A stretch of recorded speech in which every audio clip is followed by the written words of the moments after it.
Good afternoon and welcome to Armstrong Junior Senior High School for today's WPIAL doubleheader between the home Armstrong Riverhawks and the visiting Wolverines of Woodland Hills. My name is Joe Roach. Joining me today is Tristan Borland. Welcome along here today, Tristan. Glad you could join us for today's broadcast. I'm so glad to join. What a beautiful day to be calling some baseball. I'm sorry that we had to take a week off with all that awful weather, but you know what? You can't play baseball in the rain, so I'm glad that we get to have such a beautiful day to come out here and see this river over to our left and beautiful skies above us. You know, I'm hoping for this to be for this game and hopefully for the next game as well, a doubleheader today. Yeah, a lot of baseball in store today. The Riverhawks, of course, getting rained out last weekend and having to move this game up and make it a doubleheader. So you're going to see a lot of baseball here today.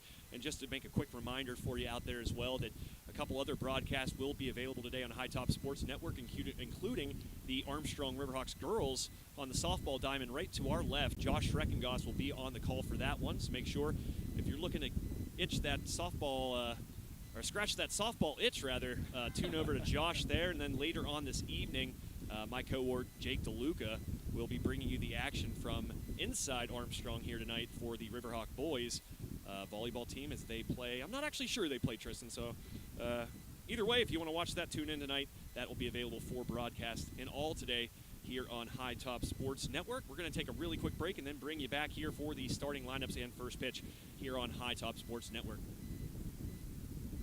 Tired of waiting around for your insurance company to get back to you after a claim? Avoid the trouble and place a face to the name of all your insurance needs. Shellhammer Atwood & Associates, a member of TGIF Solutions, provides a wide range of services and can promptly provide the service you expect when you need it most.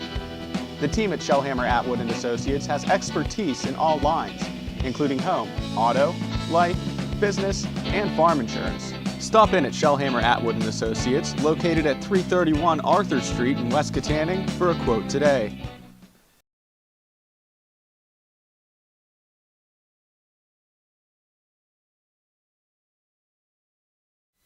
And welcome back to High Top Sports Network for today's presentation of WPIAL boys baseball. And now with starting lineups, I'm going to send it over to Tristan. Thanks, Joe. I have the starting lineup for our Armstrong Riverhawks. Starting on the lineup is Helper, followed by Colwell, Coleman, Pruer, Lasher, Rupert, Winskovich, Galinsky, and DeMore for our starting lineup for our Riverhawks. And then for the Wolverines, we have McCulley, Hubbardson, Whitehurst, Schurer, Galinsky, Scott, Costello, Fallon, and Gauman, Weems, Simonetta. All very interesting names, but I'm glad to see those such variety in these lineups. Tristan, that's going to be one of the things as you get further into your career in this field. The pronunciation's not always easy to get on the first try, but you know, it's difficult, and that's the one thing that folks out there don't necessarily know, that baseball, for instance, is such a difficult sport to call. We are about 200 feet in center field, or from home plate, rather, so quite a distance between us and the batter. It's hard to see numbers, and it's a unique task here doing baseball on this level. Not as convenient as doing football or basketball, something in more of a controlled environment. Baseball, a different beast for sure. Those were the starting lineups presented by Deer Track Golf Club and Event Center. Make sure you check out Deer Track Golf Club's weekly specials and buffet menu. Looks like teams are about to take the field. I do believe for the first game, Woodland Hills will represent the home team. They'll take the field first, it appears, and that would lead me to believe that the second game, the Riverhawks will represent the home team. Of course, a doubleheader. They did not play at Woodland Hills like you would traditionally see throughout a season, so they moved it here to these nice facilities at Armstrong so that they could get this baseball in. As Tristan mentioned, a lot of poor weather conditions last week, really mixing up the WPIAL baseball schedule, so both teams glad to be here today, as I mentioned, with that nice field to play on and pretty pristine conditions here on this Wednesday in May. What a beautiful field to play on. I would argue that this is one of the nicest high school fields I've ever seen. Even from coming from IUP, I would argue that this field is possibly on par with them. I know that they just did an upgrade with their field, adding some turf, but natural grass like this, you can't beat.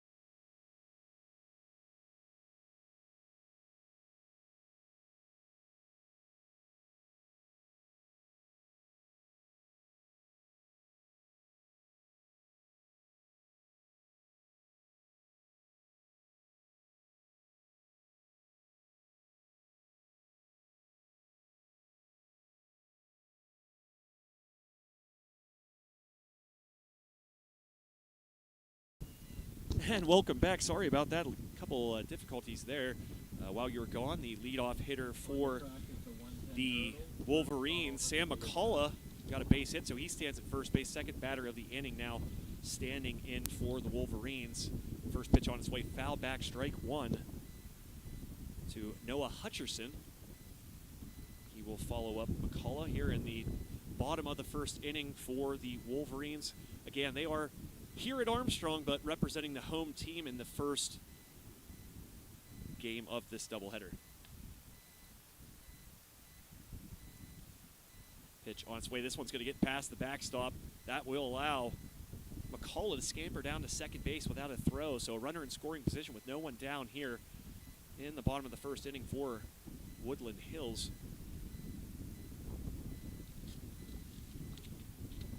On the bump today for the Riverhawks is Dustin Coleman. He had that hit in the first inning for Armstrong. Pitch on its way. This one driven hard to right field. This one's going to be hard to track down. That's going to hop once into the glove of the right fielder. Fired in. So runners on the corners now with no one out in the bottom of the first inning for Woodland Hills. What a good job. And look at it. Now you have a runner in scoring position. This has to be, if I was on that mound right now, I'd be getting a little nervous. You cannot get down too much, you know, starting out here at the bottom of the first. Not even a single out. Yeah, and that's not the way the Riverhawks would like to start this, as we mentioned. Pitching at a premium today with a doubleheader. So Coleman, you know, if you're Pat Fabian in the Armstrong bench, you don't want to see Coleman throwing too much here early on in this game. Pitch on its way here outside.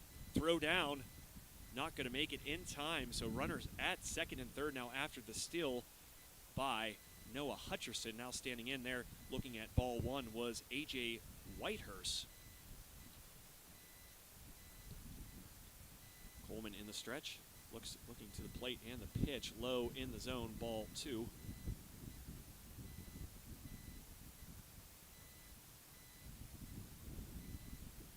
Woodland Hills with just one win coming into this contest. Coleman firing home. This one swung on, drilled down the line. That's going to be a base hit. One runner scores. Two runners possibly scoring. Great throw to home, but can't hold on to it. Was the catcher for the Riverhawks. That will allow Whitehurst to get down to second, but two runs coming across there for Woodland Hills. And something that I cannot, you know, stress enough. No outs yet this inning for the Riverhawks. This has to be morally crushing to see everybody coming up to the mound. So I'm sure they just need to tell themselves, hey, we're not down and out of it quite yet. Let's get these three outs and let's get out of the field because we need to score some runs as well.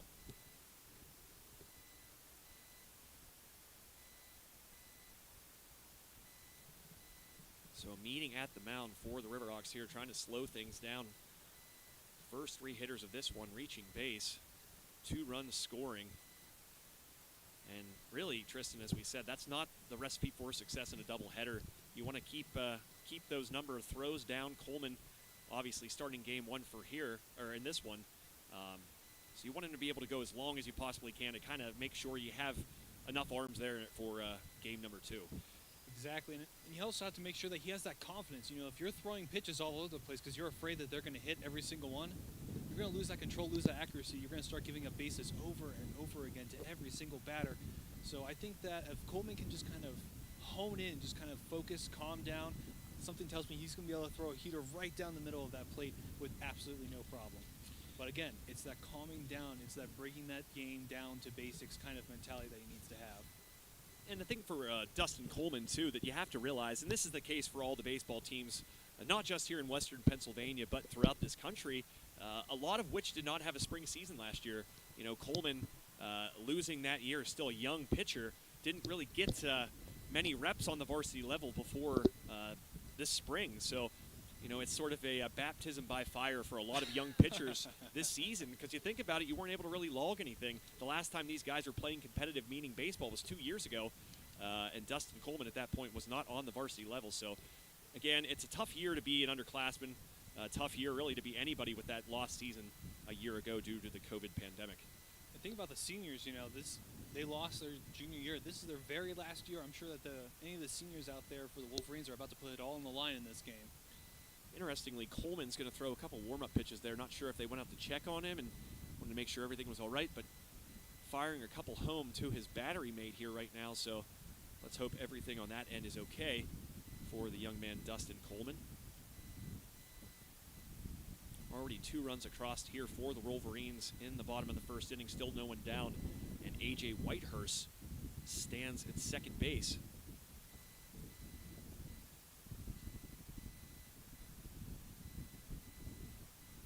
I think batter coming into the box as we speak. Yeah, this is going to be for the Tough number to Wolverines. call there. Yep, Yeah, that right there is Nate Shearer. So pitcher on pitcher here. 4th batter of the inning. First pitch swinging, hit hard right towards the softball field. That has a chance. Very close. So strike 1 now to Shearer. And that's a refreshing sight for Coleman getting that strike 1. Second pitch, not the case. Ball 1 high. way too high on that one. He's bringing it back down to earth a little bit. Just needs to take a deep breath. 1-1 count. Pitch on its way inside. Nice pitch sneaking that one on the inside corner for strike 2 was Dustin Coleman. Very tough. Just shows you that kind of control. You always have to be careful with that mid-body down on the inside pitch, but he had it there. That nice control. 1 balls 2 strike. Pitch on its way outside corner. Swing and a miss. So a big out there by Dustin Coleman, regrouping after giving up hits on the first 3 or to the first 3 batters of the bottom of the first inning. So 1 down now, runner still at second base, 2 across already, and coming to the plate for Woodland Hills is Dan Patulski, wearing number 2, or wearing number 11, excuse me, and playing catcher today for Woodland Hills. Did you happen to see that first pitch there? Yeah, that seemed to be a foul right off the bat there, going straight back, but strike 1 then to Patulski. So getting ahead in the count again is Dustin Coleman for the second straight batter, and that's something I think is going to be mighty important to the young man here to limit pitches. Second pitch on its way. Hit hard to center field. Hepler will camp under this one. Should be a routine fly ball. He grabs it. Looked like Whitehurst was thinking about tagging up, but the strong arm of Hepler able to keep him at second base, and now 2 down. So after a little bit of chaos, a little chaos there for you. But I apologize. A little bit of chaos there. Settling down are the Riverhawks. Tristan. I think our announcers up here need to settle down too. I promise I'm not drinking. First pitch hitter looked like a ball, I believe, from this distance, Tristan. Third time's a charm. Cheos. Pitch on its way by Coleman. Swing and a miss. Well below that one was the batter, Nate Scott. 6th batter of the inning for the Wolverines. First 3 reaching base, last 2 Oh, watch that steal. retired. Yeah, and Coleman's going to step off there to keep him honest at second base.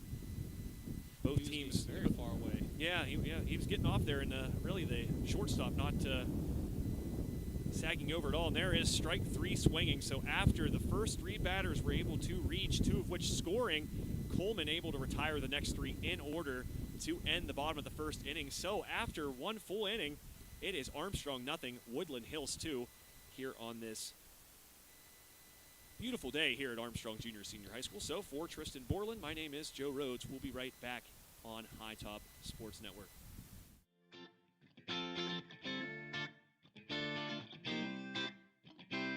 Our meat crew has our meat cage standing tall every day. We cut fresh every single day. We have great quality. We have great prices.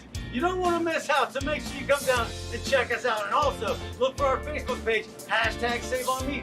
We have a ton of great giveaways every week involving meat. You're not going to want to miss that either. We also have chef-prepared, Chef Paul prepared sushi every day fresh. And Sushi Wednesdays, $5 sushi rolls. And you can win by liking and sharing on our Facebook page Sushi Madness shirt.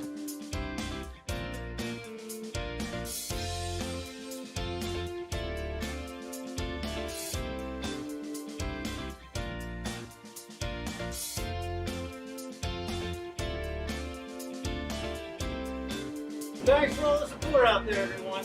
We can't do what we do without you. Come and see us.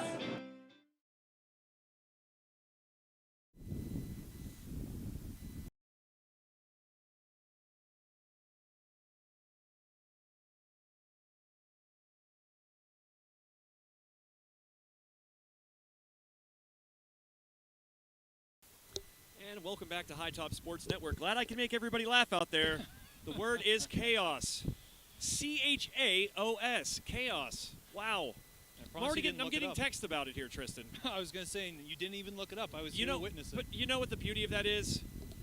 Ed Morris, as he points up to us. What's going on, Ed? It is 2-0 Woodland Hills after one full. You know we're on the air, correct? And Ed Morris just taking up my time here as I'm on the air. We love you, Ed. We'll see you later. Ed Morris, always a wonderful sight here at Armstrong Junior Senior High School, the former Riverhawks head coach himself. The first year, actually, this program has had a season without him. After last year's cancellation, that was Pat Fabian's first, but Ed Morris was the coach in 2019, so glad he's down here to distract us. But as I was saying, with the chaos question, or the statement, when people text me that I'm making mistakes, that just means they're listening, so that's a good thing, Tristan. Well, I was going to say, I'm sure it's great to have somebody like that, somebody who's really passionate about the program, still hanging around, still being passionate about the Riverhawks. And Yeah, it is. There's a lot of those folks. And as I said, I've covered this school since 2016. And, yeah, right. What's that supposed to mean, Tristan? I was still in high school whenever you started covering these teams. Just think about that. I hope that doesn't make you feel too old. No, it doesn't. I know somebody else who just texted me that might have been at that point as well.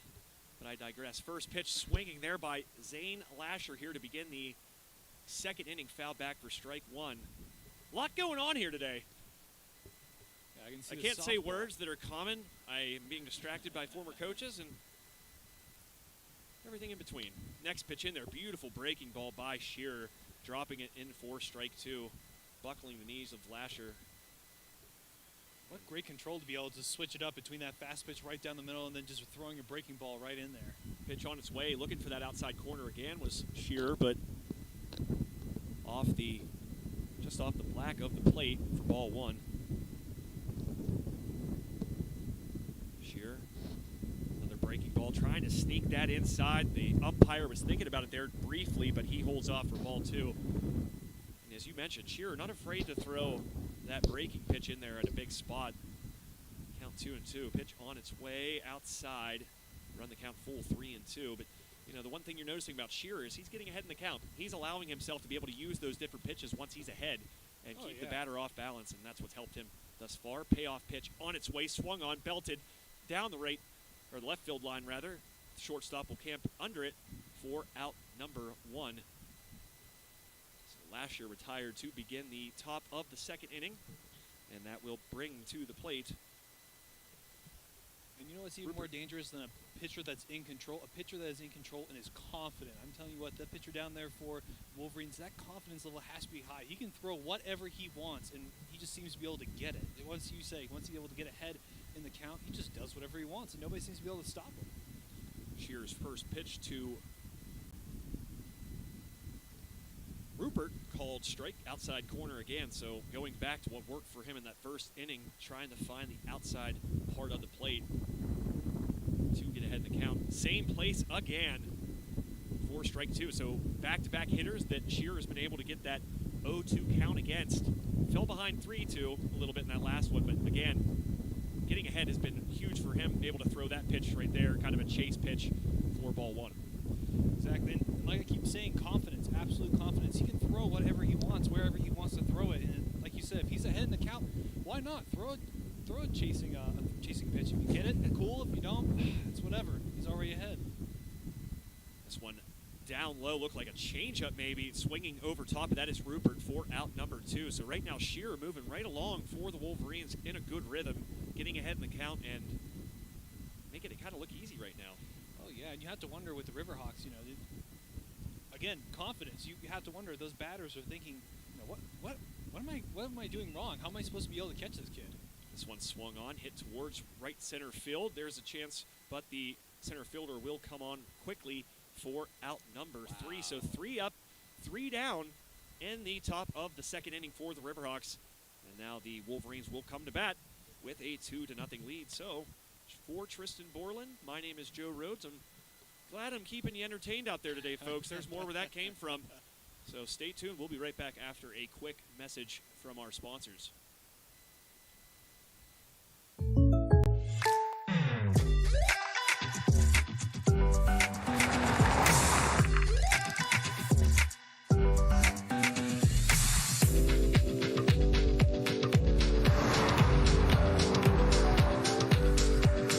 your surprisingly great rates? Contact your local State Farm agent today.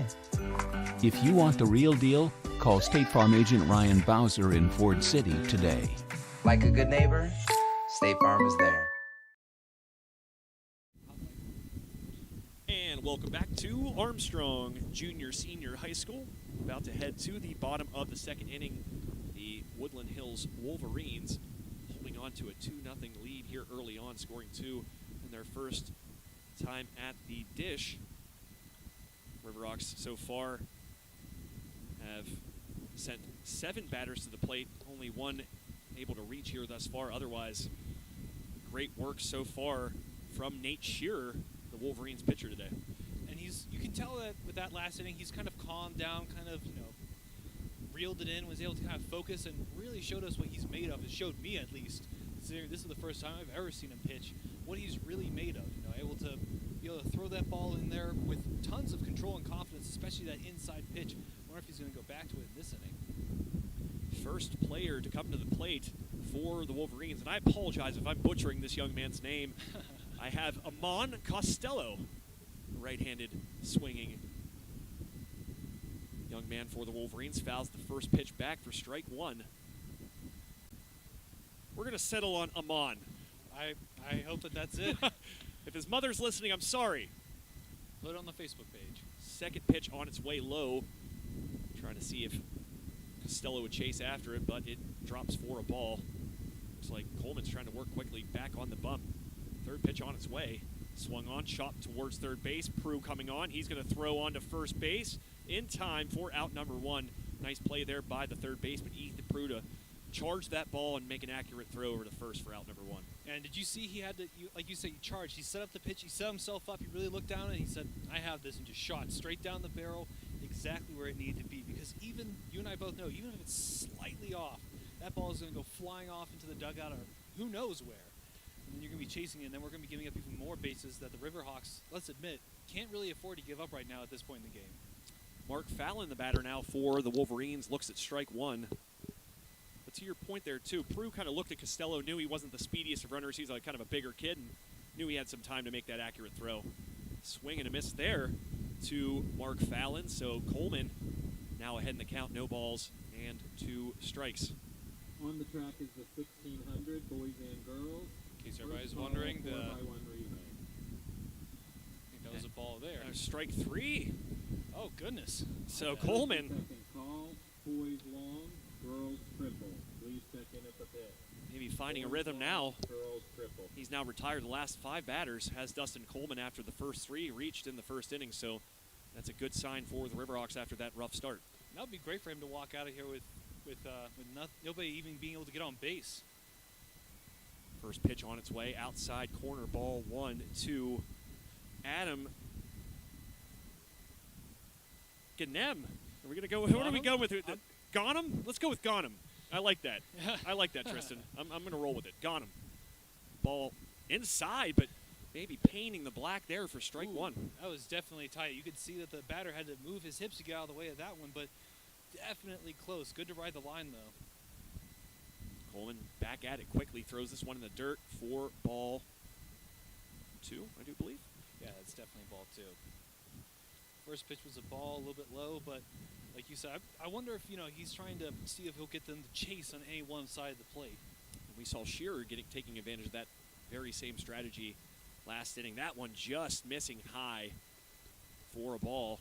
Very close, but that's what we saw Shearer do in last half inning. He'd get ahead in the count and then throw some breaking pitches, throw some chase pitches, and see if he could induce a swing. Unfortunately, he's now behind in the count, very behind, so this one better be right down the middle. That's ball 4, so a 2-out walk surrendered to the last batter in the order. That will bring us back to the top of the order, to Sam McCullough. He, of course, getting things started there in the first inning with a hit, 2 immediately following. Like you were saying, he wanted to play with that pitch, but you can't if you're behind the count. First pitch on its way, slapping at that one was McCullough, but out of play over towards the spectator area for strike 1.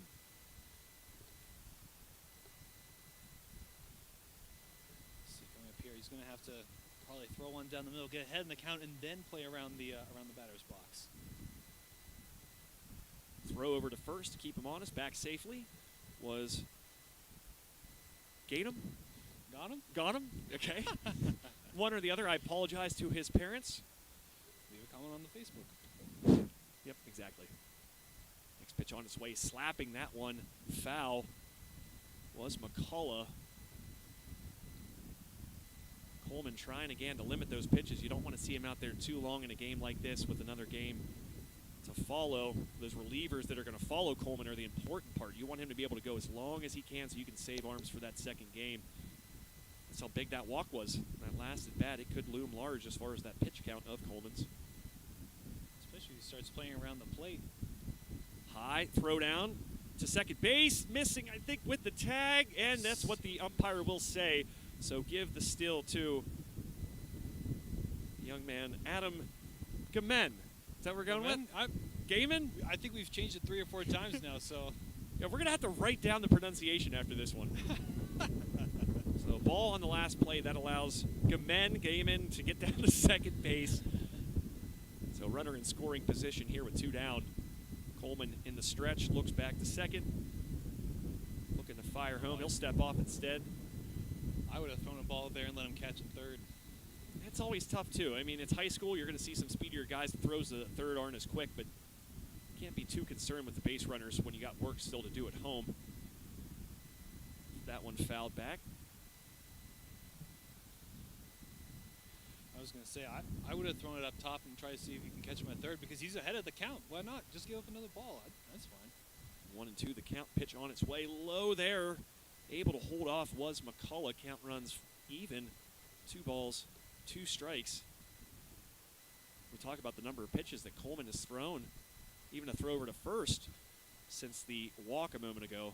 Those are just bullets you want to be able to keep in the chamber. Here's a chopper towards Lasher at second base. Easy throw on to first for out number 3. So nothing doing with that walk for the Riverhawks, and they will go to the top of the 3rd inning, trailing the Woodland Hills Wolverines 2-0. We're going to stay here, no commercial break. Tristan, probably thank one of our wonderful sponsors. Which one of our wonderful sponsors would you like to thank? Oh, it's Sprinkles. They're a big favorite of everyone's. Yeah, they're one of my favorites too. We talk about the sushi today being Sushi Madness. Make sure you check that out every Wednesday. So good. But make sure you check out Sprinkles Market, located at 151 North McKean Street in downtown Katanning. They feature an unrivaled meat selection and deliver quality ingredients at the most competitive prices around. Be sure to sample the chef-made sushi. Just as I said, always prepared, fresh, daily, and be sure to stop in for Sushi Madness every Wednesday for just $5. Pick up a homemade grab-and-go meal to take home and a delicious custom-made hoagie. And remember to check out Sprankle's Facebook page to #SaveOnMeat. And the reason why I thought of Sprinkles is because I looked over at the softball game. I believe you were telling me that one of the Sprinkles owners have a girl on the softball team, believe it or not. Yeah, Cameron Sprankle had a really big game for the Riverhawks a couple days ago. Came in relief and limited a very good Plum Mustangs team to no runs. Looks like from the distance here, looks like Cam's back out there today as well for the Riverhawks. So the sights you can see here at Armstrong, you can see for miles upon miles. And we have a pretty good view of not just the field that we're at, but also the softball field that is just beyond the first base fence. You can see the river, you can see the highway over there. Absolutely beautiful. Top of the 3rd inning, Riverhawks come back to bat. First pitch swinging, ground to second base, through the legs, and that will be an E for the Wolverines. First batter able to reach. Wentzkovich, I believe you said. Yeah, Wentzkovich. We're going to roll with that. Wentzkovich. There's so many names today. And that's the thing. The luxury with doing basketball games or football games is you have coaches nearby that you can ask. We are on the top of a press box of a football field right now, so there's no one around to ask any questions about these two teams. So we're going a little blind here. Whatever the case, the Riverhawks with a runner on first base with no one down. See if this can be an inning where they're able to make something happen. Now at the plate is sacrifice there. Yeah, throw down to second. The out recorded there, but safe at first base. It's number 4, it looks like. Danmore, excuse me. So Danmore will be at first. The force out at second will be out number 1, and now we're back to the top of the order. Jesse Hepler, the center fielder, steps in to face Shearer for the second time this afternoon. Step off again by Shearer, keeping runner honest at first.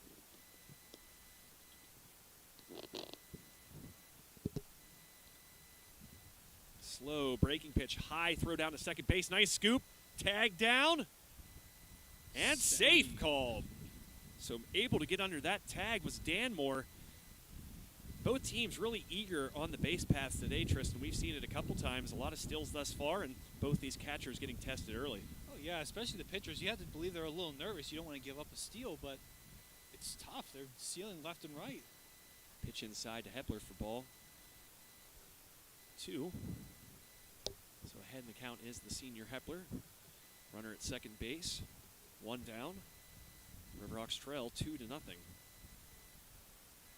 And another step off, and you know that's interesting to see now is how this is affecting Shearer. He's obviously in the stretch now, Tristan, and that's going to really change his approach, his delivery. And he must think that he's a little slow to the plate because he's really checking on those base runners. Boys and girls, 4x1 relay. First call, open 4. Last pitch into Hepler, called strike.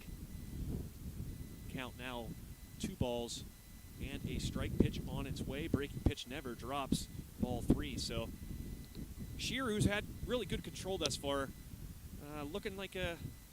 You think he's a little nervous, kind of throwing off his windup a little bit, trying to catch that guy on second? Yeah, he's not in the windup anymore. There's a swing and a miss for the strike.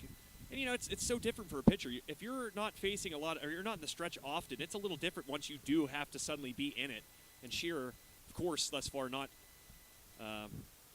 having to be in the stretch too much. There, a walk to Hepler, and the pass ball allows Danmore to get down to third base. So runners on the corners for the Riverhawks here with 1 down. So really their best opportunity we've seen thus far. Yeah, especially you have to take this opportunity right now. If they don't score in this inning, I'm going to be starting to get very worried for the Riverhawks down the stretch, as you were talking about, because they're already behind to start the game. Now they're trying to play from behind the whole time. You don't want to do that, especially in a doubleheader. Alex Caldwell steps in. Runner just walks down to second. No attempt even by the catcher there. So you can tell that... a little lackadaisical. Yeah, a little bit. Maybe it's the delivery of Shearer. He's not exactly quick to the plate, but Hepler able to get down to second base with ease. Here's a chopper down to third base. Gathered in. Throw to first base. Tough scoop, but gathered in. 1 run will, of course, come across. Sacrificed by Caldwell. And a really nice play there by the first baseman of the Wolverines, able to get that scoop and secure it. And throw over from third base. And that just shows you why a lot of people who are, would call themselves thinkers love baseball, because that was a chess play right there. You give up, you can give up outs to score points, and you're able to make that sacrifice, and that's how they're able to make a point there for themselves. Dustin Coleman stands in, looks at ball 1, looking to help his own cause here. He has the ability to tie this game back up if he's able to find some grass here and score. Jesse Hepler from third. Slow pitch, swing and a miss. Again, Shearer able to induce a swing with that breaking ball that just falls off a table. Count now 1-1. As mentioned, Hepler stands at third. Hepler constantly running towards home. Chopper hit towards shortstop. Gathered in. Throw to first base on the dot in time for out number 3. So runner stranded at third base. But the Riverhawks do get back a run and make this a 2-1 Woodland Hills lead as we head into the bottom of the third inning. Tristan will stay here for this one as well. Your overall thoughts here. We got 2.5 innings in the books. What are your overall impressions thus far? So first, I was thinking about, you were talking about a lot of the players have been seemingly to be stealing the base, and I'm wondering if that's starting to get in the head of the pitchers a little bit. We just saw in that last inning, the pitcher for the Wolverines has had control all game. But that slow windup, or the catcher just being a little lackadaisical and throwing that ball back to him, has caused them to lose so many bases, give up so many steals. You have to wonder if that's how the Riverhawks are playing to claw their way back into this game, is by stealing bases over and over again.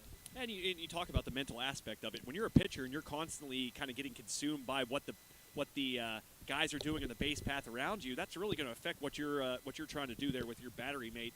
and what your job is to ultimately do on the mound, and that's to throw strikes. And that's going to be an interesting thing to watch. And a great point there, Tristan, as this game goes on, is how much does that activity on the base path affect these pitchers and their battery mates. Dustin Coleman back out there for the Hawks. You can see him warming up, a lot more confidence from his pitches as we've seen, but like you were talking about, he has to be careful. He seems to be trying to do what the other team's pitcher is doing, where he wants to throw a pitch, get ahead in the count and then play around the outside of the box. Like you were saying, you can't do that in a doubleheader like this. You can't play like that. You have to just go up there, get the job done, and then sit back down, because you can't afford to give up pitches like that. Yeah, there's a day where you want to be very, very conservative with your pitches. It's today. Of course, as many of you know that are tuning in with us today, this is a doubleheader here on High Top Sports Network. So Coleman back out there for his third inning of work. First pitch on its way, called a strike. Trying to get the number of this batter.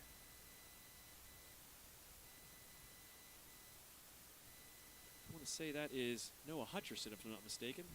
First pitch swinging. This one hit down the right field line. Right fielder will camp under it and retire the first batter here in the bottom of the third. That was number 15. That was, of course, as I mentioned, Noah Hutcherson for out one. That'll bring to the plate A.J. Whiteside. He reached base, of course, scored 2 in the first inning. Stranded at second base. Now he'll come to the plate once more. Check swing. Looked like they might have signaled that. Hard to tell whether the umpire signaled that that was a strike. Thought he might have held the swing. This one bouncing well in front of the plate for a ball. See if I can see through the binoculars whether or not the umpire shows the count. He does not. Coleman back at it. Whitehurst looks at that one. High pitch inside for the strike. Kind of jammed him a little bit. Nice pitch there by Coleman. Was nice pitching. This one hit towards short. Gathered in. Throw on to first. Pulls the first baseman off the bag. And out. Nice tag there by Alex Caldwell. Able to snag that one as he's pulled off the base, throw his glove towards Whitehurst, and retire the base runner for out number. I didn't think he got that. Yeah, out number 2.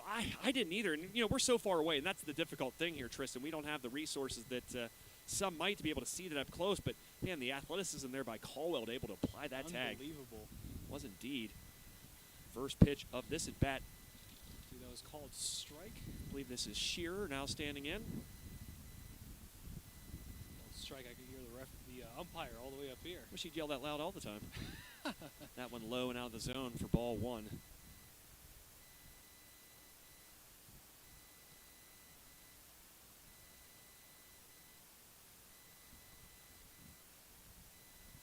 Near the letters, but they're going to call a ball on that one. That's about as close as you can get. Unable to get the call. Was Coleman. On its way, swing and a miss, the high strike. So far it seems like Coleman's done a good job here against Shearer, trying to jam him and keep that ball a little more elevated than we've seen him do maybe to some other batters so far. Exactly. They're not chasing it down low, so why throw it down low? He's trying to throw it a little bit up higher.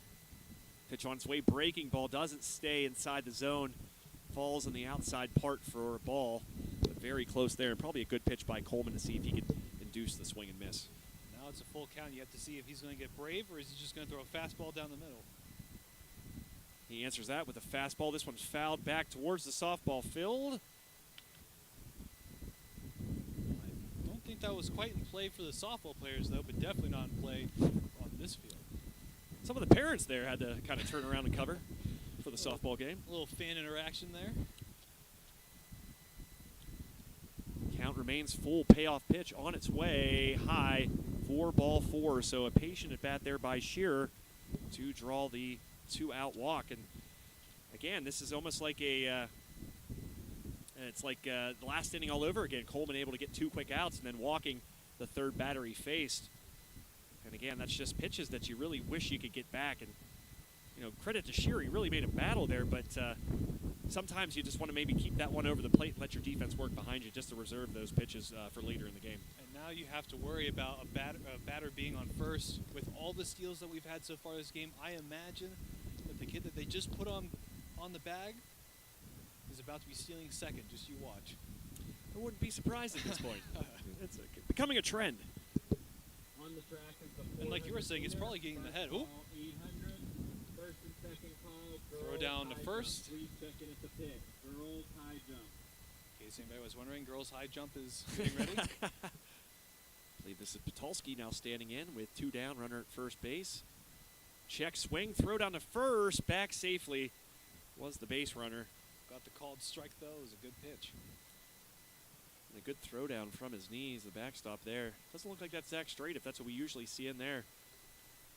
Straight if the Slippery Rock commit, not in today's game it looks like. So Patulski standing in, 2 down. Coleman's going to throw over to first base again. That was a very good turn and move to first base, but back safely as the base runner. And again, you're seeing these pitchers checking up on it, and you don't want to see them get too consumed by these guys at first base. It'll be a long game. This one hit hard down the left field line. One hop into the glove of the left fielder for a 2-out single. So 2 runners on now with 2 down for the Wolverines here in the bottom of the 3rd. Well, my prediction was wrong. He didn't steal second, but he was eventually given second. So you have to wonder, is he going to steal third, go running from second? It's gonna Quite be the interesting. athletes out there. Yeah, there's been a lot of activity on the base paths for sure. Quite a leadoff there on second, too. So 2 down. Nice stop there. The pitch outside, 4-1. I believe this is Nate Scott at the dish for Woody Hills. There's another snap throw down to first, back safely again. Very close, though. Trying to keep these runners honest. And really, if you're that base runner at first base, why get off the bag so far at this point? You have nowhere to go. You have a guy at second base, so I wouldn't. really no need. Strike call there after the bunt's pulled back, so Coleman working quickly, and this is bad. You have to be careful with a bunt with 2 outs. You have to be worried. 1-2 the count. Coleman in the stretch, looks to second base, looks back to his catcher throw. 4, strike 3, looking the backwards K is how things will end here in the bottom of the 3rd. So after 3 full, it is Woodland Hills 2, Armstrong 1 here on this beautiful day at Armstrong Junior Senior High School. This WPIAL baseball matchup on High Top Sports Network. So we will take a quick break for Tristan Borland. My name is Joe Rhodes. We'll be right back after a quick message from our sponsors.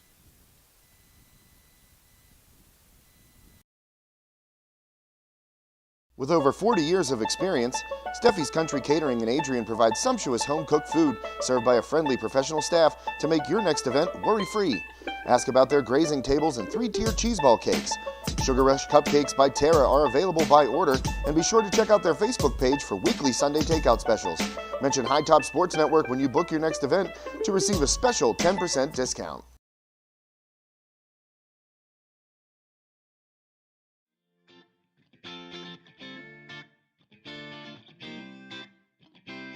Our meat crew has our meat case standing tall. Every day we cut fresh, every single day. We have great quality, we have great prices. You don't want to miss out, so make sure you come down and check us out. And also, look for our Facebook page, #SaveOnMeat. We have a ton of great giveaways every week involving meat. You're not going to want to miss that either. We also have chef-prepared, Chef Paul prepared sushi, every day fresh. And Sushi Wednesdays, $5 sushi rolls. And you can win by liking and sharing on our Facebook page a Sushi Madness shirt.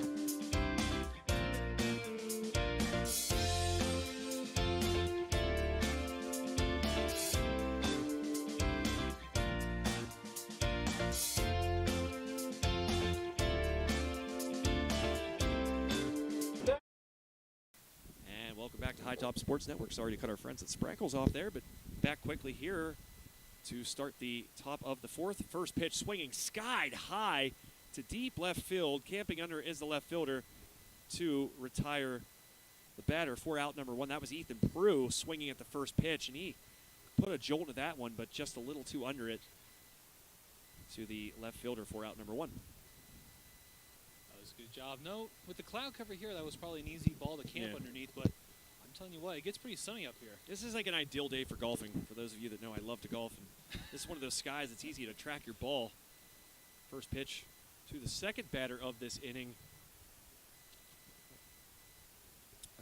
Zane Lasher called a strike, would you believe? Or no, was it a ball? I thought it was a ball. You didn't I make trust any your signals. judgment. I trust your judgment more than mine. I'm moving back and forth between binoculars and trying to see from 200 yards away. So looks like the count now 2-0 to the second baseman Zane Lasher. Swung on, belted back towards the screen, staying alive for the Riverhawks is Lasher.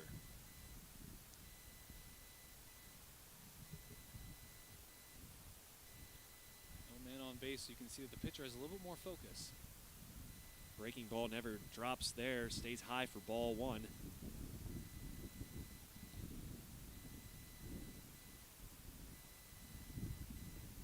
1-2 the count, pitch on its way, breaking ball. Ooh, did that make contact with him? It looks like it might have. Or is that a walk? I'm not sure. We're 200 million miles away. Yeah, it was definitely a walk. He barely missed it, but my goodness, I'm sure that kid watched his life flash before his eyes. People don't understand, even in high school, how fast those pitches can be. Now coming to the plate for the Riverhawks is Rupert with a batter on first. Now you have to wonder, 2 down. Joe, if this is going to start seeing some bases stolen. I know we keep saying it, but stranger things have happened. I was going to say, with the trends that we've seen. Throw over to first. There you go. And you know, that's another thing, too, and you almost saw it happen there. Nice scoop by the first baseman. Sometimes you'll run the risk of that ball getting past the first baseman, throwing it over there, and you give up a base anyways doing that. So sometimes it's paying too much attention to what's going on in the base path. Not good. That last pitch in there for a strike. That was a great pitch right inside there. Wind picking up here ever so slightly up here on top of the hill. Shearer, and in the stretch, runner going. Throw won't go down, so getting in there easily to second base was Lasher. See, part of me wants to say, see, I told you, but I mean, is it really that much of a hot take? I mean, we've been seeing it all afternoon, these bases being stolen left and right. Pitch on its way, this one skied high. Right back behind second base. Center fielder will call off the shortstop for out number 2.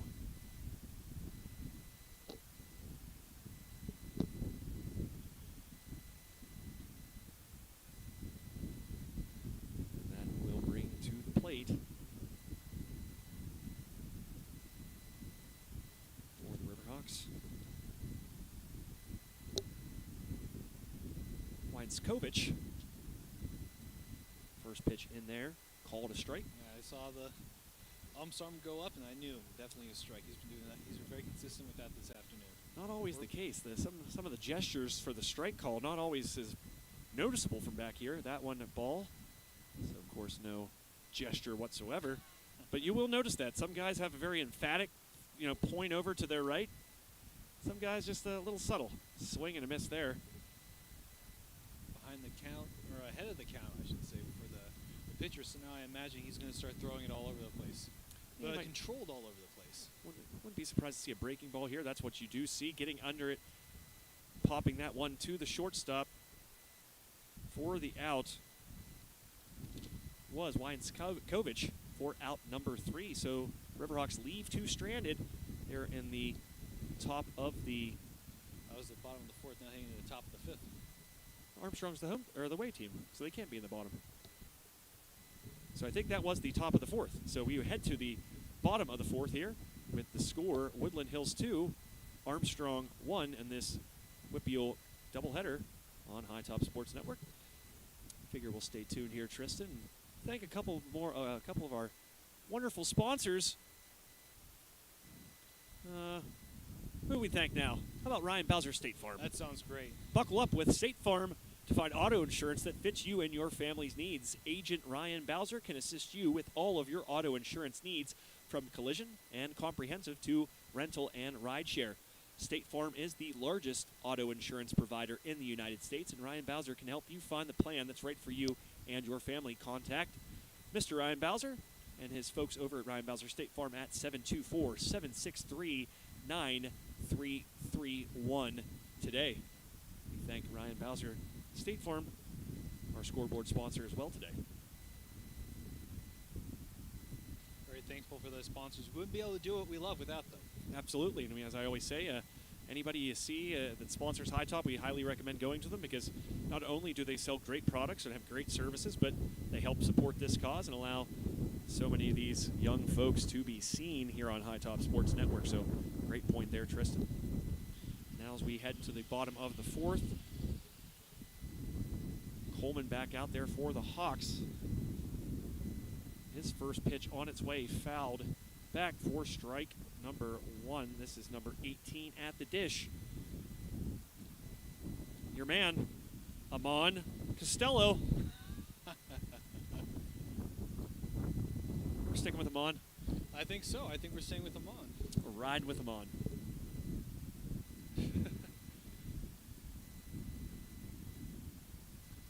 Long walk by Amon there. Taking his time getting back into the box. Behind in the count. No balls and a strike. Amon. Coleman now in the driver's seat. Throws the next pitch. Breaking ball. Boy, oh boy. Very close there. Getting it right at the knees, but apparently just below them for ball 1. Tough call there for Coleman. Oh, definitely tough there. Another pitch low for ball 2. You have to wonder with a big guy like that, I wonder if he's a little scared to throw it up and inside or down the middle because you don't want somebody like that to be able to reach around and really drive that one out. Costello gets bad on this one. Diving stop at short, but that will allow Costello to reach first base easily. Just too much movement to the shortstop's right to gather that, get to his feet, and make a throw. But at least kind of making sure he stays at first base there was the shortstop for the Hawks. I believe that's number 4, Danmore.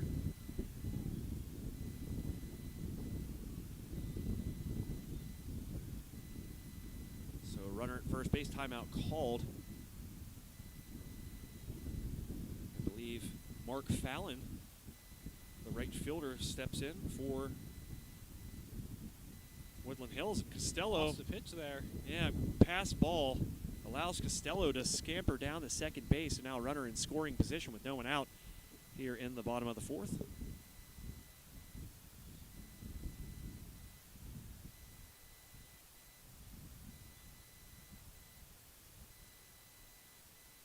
Bunt attempt popped up. Catcher makes a couple steps forward and then retreats. He didn't really know where that one was. Took a couple steps toward the pitcher's mound, as you saw, regrouped, and didn't have enough time to get back as that ball was back towards the backstop. Missed opportunity possibly there for the Hawks. If the catcher was able maybe to track that down immediately, might have been able to get an easy out there. Instead, the bat continues with Costello at second base and no one out. Like you said, very unfortunate, especially for the Hawks, who really need a break right now. Coleman looks to second base, fires home. Swing and a miss. Nice breaking pitch there for the out. Fallon taking a slow walk back to the bench, and that will bring up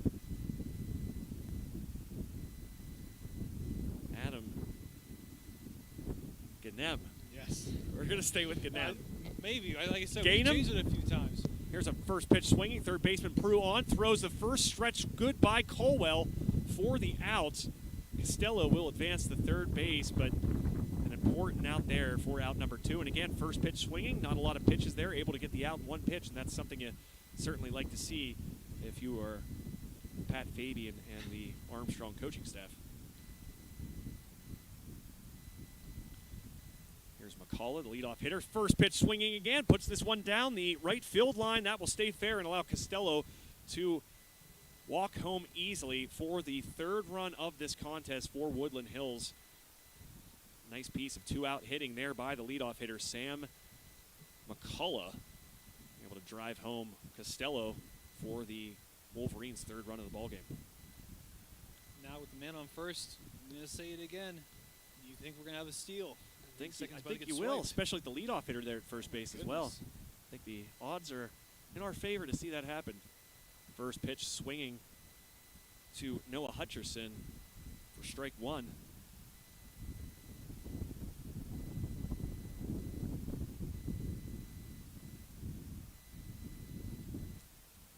Coleman fires home, breaking ball, a little low in the zone, throw down to second base. Well late. And into second base is McCullough with two down and Hutcherson standing in. So again, another stolen base, but you have a ball and a base. It's tough. Pitch on its way, swung on, hit towards short, fire on to first base. In time for out number 3. Very close play there, but give credit to Colwell on another nice stretch there to retire the third out and send us into the 5th inning. So through 4 full, it is Woodland Hills 3, Armstrong 1 here on this WPIAL doubleheader on High Top Sports Network. Stay tuned for more action when we come back.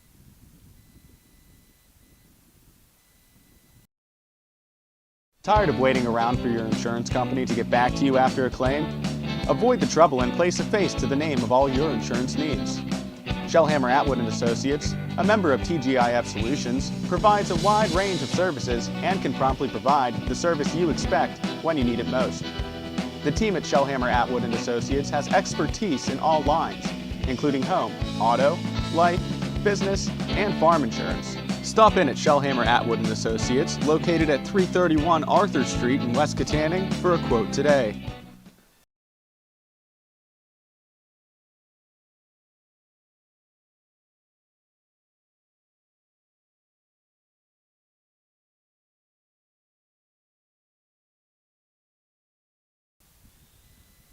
And welcome back to High Top Sports Network.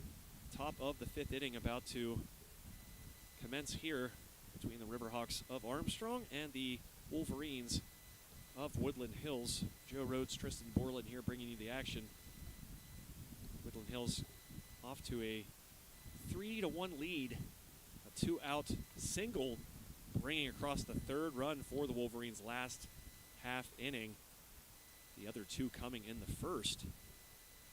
Riverhawks not on the scoreboard yet, trying to change that here as they come to the plate the 5th time in this game.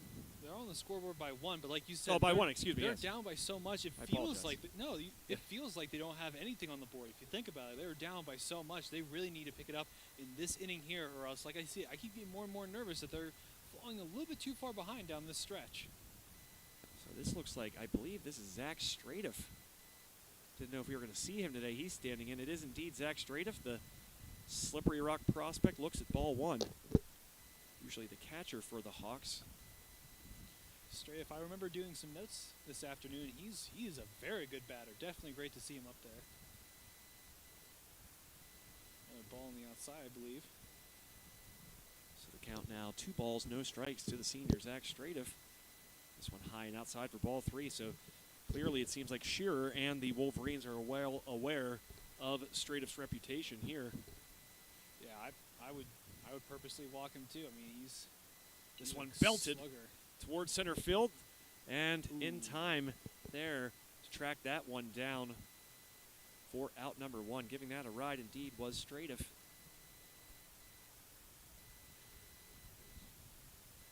One out there, not good. And his stats, I was looking at his stats this afternoon. He is a very good batter, Joe. So Stratoff will trot back to the dugout, 1 down.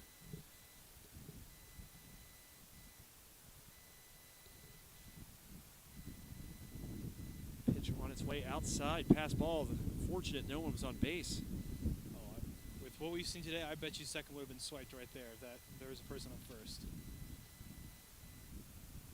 Standing as number 2, Hayden Brink. So we're going to see a few different players, it looks like, for the Riverhawks. Swung on, hit sharply just to the foul side of third base.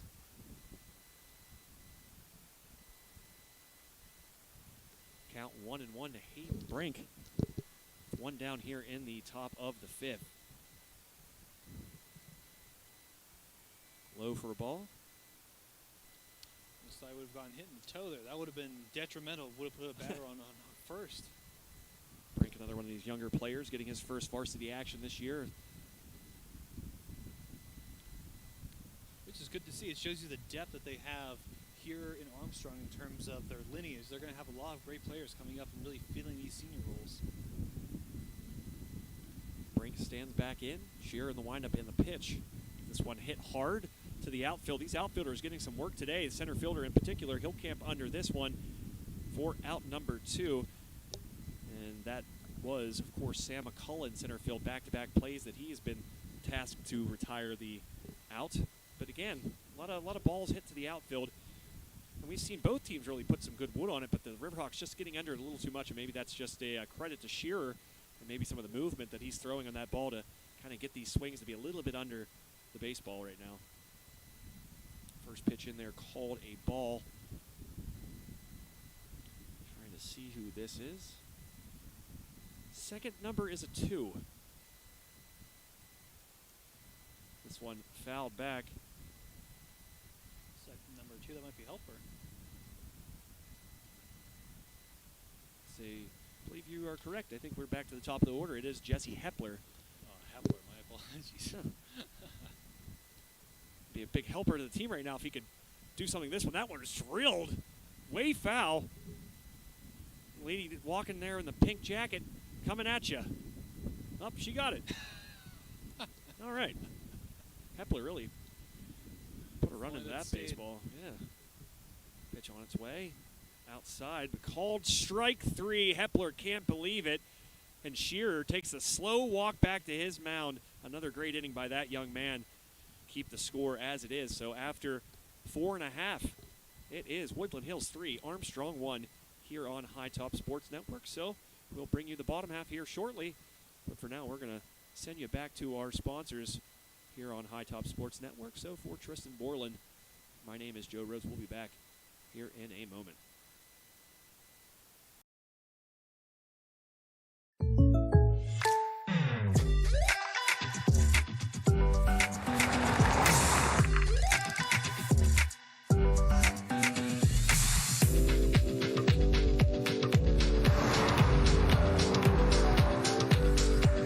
For your surprisingly great rates, contact your local State Farm agent today.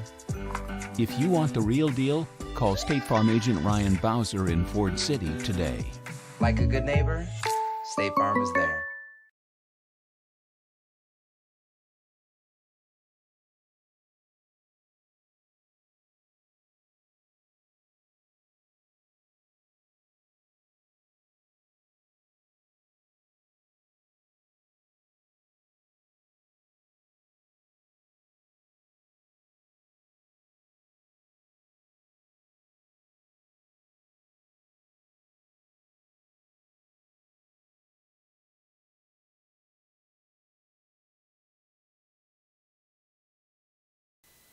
And welcome back. Bottom of the 5th inning about to start here. Coleman back out on the bump for the Riverhawks. And stepping in is A.J. Whitehurst. First pitch of the bottom of the 5th on its way. Low for ball number 1 to number 2, A.J. Whitehurst, the first baseman as well today for Wolverines. Second pitch swinging, drilled line drive to right field. Camping under it is the right fielder for out number 1. So 2 quick pitches results in out number 1 for the Riverhawks here in the bottom of the 5th. Yeah, and like you were talking about earlier, keeping that pitch count down. You know, he threw it straight up, fly out, able to just walk back to the mound and get ready for the next guy. It's that confidence, being able to keep your head in the game, and like you said, having a little bit more control and not being as scared to throw that next pitch, which he's about to do right now. Breaking ball there. Looks like it might have been able to sneak in there, but instead the umpire will say ball 1. This, of course, is the pitcher, Nate Shearer. Been able to call that young man's name a lot today. This one low in the zone, ball 2. You notice that Coleman's really moving quickly here. Yeah, I was going to say, it's nice in terms of the announcer. These games really seem to move along. This pitch high, swinging through that one is Shearer. And, you know, we've seen Coleman in spurts have success throwing that high fastball, especially after when he follows it up with a low breaking pitch right there, another case, reducing the swing on Shearer. Next pitch swinging high, foul ball. Caldwell will camp under it for out number 2. So 2 quick outs here for the Riverhawks, a welcome sight And that will bring to the plate Dan Patulski, the catcher today for Woodland Hills. Especially concerning with the Riverhawks being down by 2 runs so far in this game, they really need to limit the amount of Wolverines that they're going to be seeing in the baseline. First pitch on its way, swung on, foul back, strike number 1 to Dan Patulski. He's going to trot down to third base, talk to his third base coach quickly, make sure his signals are correct. It's a bunt, but definitely not right now. 2 outs, no nobody on base, no bunts here, that's for sure. Patulski, the 5th man in the order today for Woodland Hills. Swung on, popped up towards the backstop. Straightiff looks like he'll have a look if that is indeed Straightiff. It is, but out of play for strike. Count 0-2 to Dan Patulski. Smells like somebody's having a fire. You smell that? I definitely do. I wonder if somebody's cooking anything up. I'd definitely like some. Yeah, right? And with us being so high up here, you have to wonder where it's coming from. This one hit softly, weak contact in foul territory. Straightiff has a look, but unable to track that one down. So staying alive is Patulski. Plenty of good places to eat around here, and we just mentioned it, it's Sushi Madness. So when you leave here, Tristan, you might have to drive down the hill to go to Sprankles and get you some sushi to go.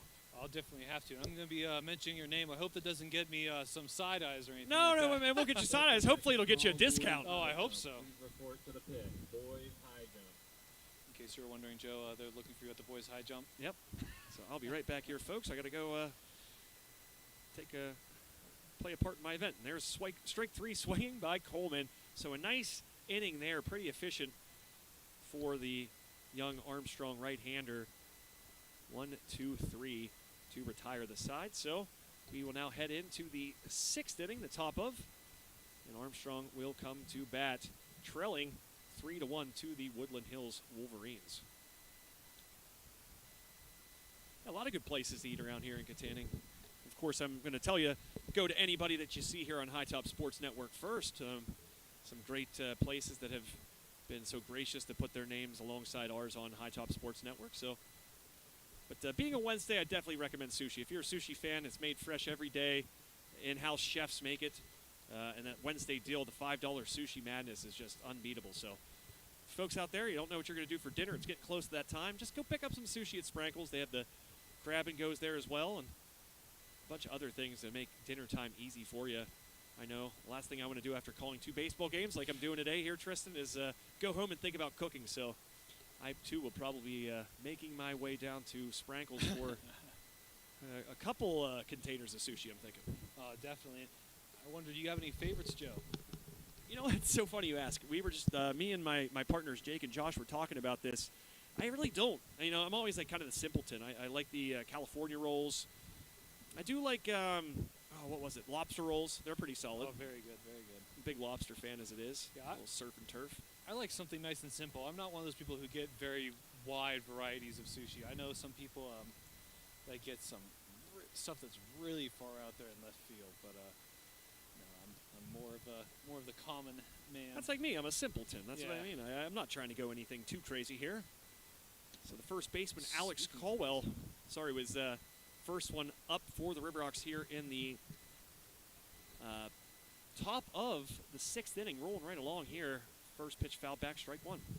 This is the second game rolls along just like this one. Indeed. This pitch swinging. Caldwell looked like he made contact with that one. Might have swung right through it and hit him. So of course, regardless of the contact, still a strike call. You can see him walking. I can only imagine the sting. Whether he hit it or not, that ball is coming right at you. Probably hit him in the thigh. Nice muscly part. That's going to leave a big bruise for tomorrow. Caldwell will step back in. Having a very nice day as that young man at first base. Seen him make a couple nice scoops and a couple nice stretches to retire base runners. So looking to translate that at the plate now is Alex Caldwell. 1 ball and 1 strike. Pitch on its way. High, ball 2. Especially thinking about that stretch, I believe it was either the first or the second inning. He had that stretch way up high, was able to reach back and still get the out. tag, Great yeah. athleticism. It really was. This one a little outside for ball 3. Caldwell working the count here well against Shearer, and it'll be interesting to watch how these pitchers continue to, as this game goes on. We're getting the latter parts, of course. That one fouled back, and Shearer really has shown no signs of stopping. It looks like over on the baseball diamond, everything is all done there. Looks like the Riverhawks have won already. So it must have been a mercy rule game there. Back here on this field, there's a ball to Caldwell. So I'd imagine we're going to be graced by Josh Schreckengast here shortly. Said he's going to stop up. Oh, maybe not. They're still playing. I was wrong. Sure looked like it, though, didn't it? Oh, yeah, it did. I think the bench was cleared as she came running in, so I wonder if that was a really important run there. Caldwell pops this one up to second base. He'll run down just to run it out, but the second baseman will camp under it for out number 1. Shearer still rolling along outside of that one run. And as you said, Tristan, it was a great point that, yeah, Armstrong scored that run, but it really doesn't even feel like that to this point. Shearer has been in absolute control since that one run. He has just done whatever he feels like. First pitch, a call to strike. Looks like, well, working quickly. Shearer, next pitch on its way, chopped towards the shortstop, gathered in, bobbled. Chance for a throw, still high, errant, and safe at first. For the Riverhawks there was number 15. That, of course, is the pitcher, Dustin Coleman. A pitcher and a batter. Usually you don't see that in the same. You usually see either a really good pitcher and an average batter, but Coleman being able to do both. Really trying to help his own cause at this point. Doesn't want to suffer the loss as his team trails 3-1, so now he stands at first base. And that brings up the cleanup hitter, Ethan Prue. Looks at the first pitch, called a ball. Breaking pitch, not able to find the zone by Shearer. We've been seeing Shearer, as of late, struggling with that breaking ball. He had great control of it earlier, but that one, this one not drop. Belted towards the gap. It'll drop in front of the left fielder, so Prue will get to first. Advancing to second is Coleman here with just one down in the top of the 6th. So Armstrong with another opportunity here possibly to do some damage. Multiple base runners on and just one out. See a substitution at second there. I believe that's 23. Yeah, that is indeed number 23 for the Riverhawks. That's Wiles. Oh, Wiles, okay. Oh, maybe it's Eli Wiles. I think it's the younger Wiles, if I'm not mistaken. Oh, my. Eli's younger brother. I didn't know there was 2. There are 2. There's a couple instances. We had a basketball team here in the winter that had 3 sets of brothers on the varsity team alone. So that's a family of athletes. Indeed. Helps with the pronunciation problem we have, though. Ball in the dirt. Zane Lasher, the batter here for Armstrong, looking to do some damage with one down. Runners at first and second. Good lead off at second there for Wiles. Shearer fires home. Strike, throw down to first base, back safely. Nice snap throw by the catcher, but back safely was Prue.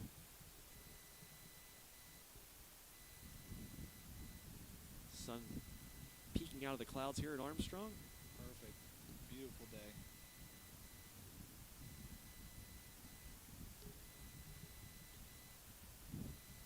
No substitution there coming out on first. Yeah, giving Prue a little break there. He'll trot back to his dugout, replacing him at first base. It's number 21.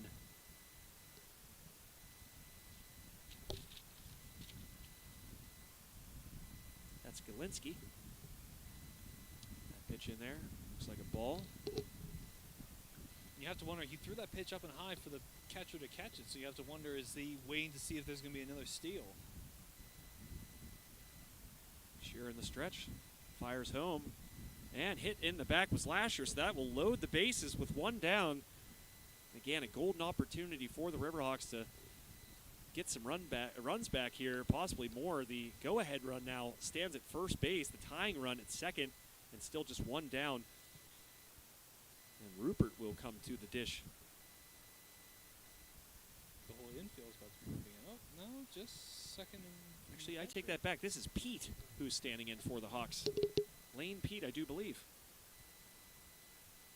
So you're seeing some substitutions here for the Hawks. Using a variety of bodies here, knowing that there are 2 games to be played here. So that's probably the strategy there. If they I try would to imagine. keep everybody fresh. Yep. They're at this point in the game, the 6th inning. And Pete, more of a starter for this team. Seeing him in the latter moments maybe as a spark. Knowing he's probably going to be in the second game, probably full-time. Oh, definitely, for sure. I think a lot of those substitutes are about to be seeing a lot of playing time this next game. Pete stands back in the box, pitch on its way, chop towards second base. Second baseman gathers it quickly. Nice, nifty play there. 1 run will score, though, to make this a 1-run ball game with 2 down, runners at second and third. But let's give credit to the second baseman here for the Wolverines. Number 1, that, of course, is Adam Gainham, we're going to go with. He has been nifty. He's made a couple sliding stops, able to glove it down and throw to first. That just shows you the level of athleticism here for the Wolverines. Indeed. You know, it's easy to let one of those get by you, but he has been pretty sturdy all day at second base. So 2 down, run did come across there. Runners at second and third. First pitch there, called a ball. I believe this is Rupert who is standing in now for the Hawks. Or it is not. This one chopped foul. That is number 30 for the Hawks. So the substitutions continue.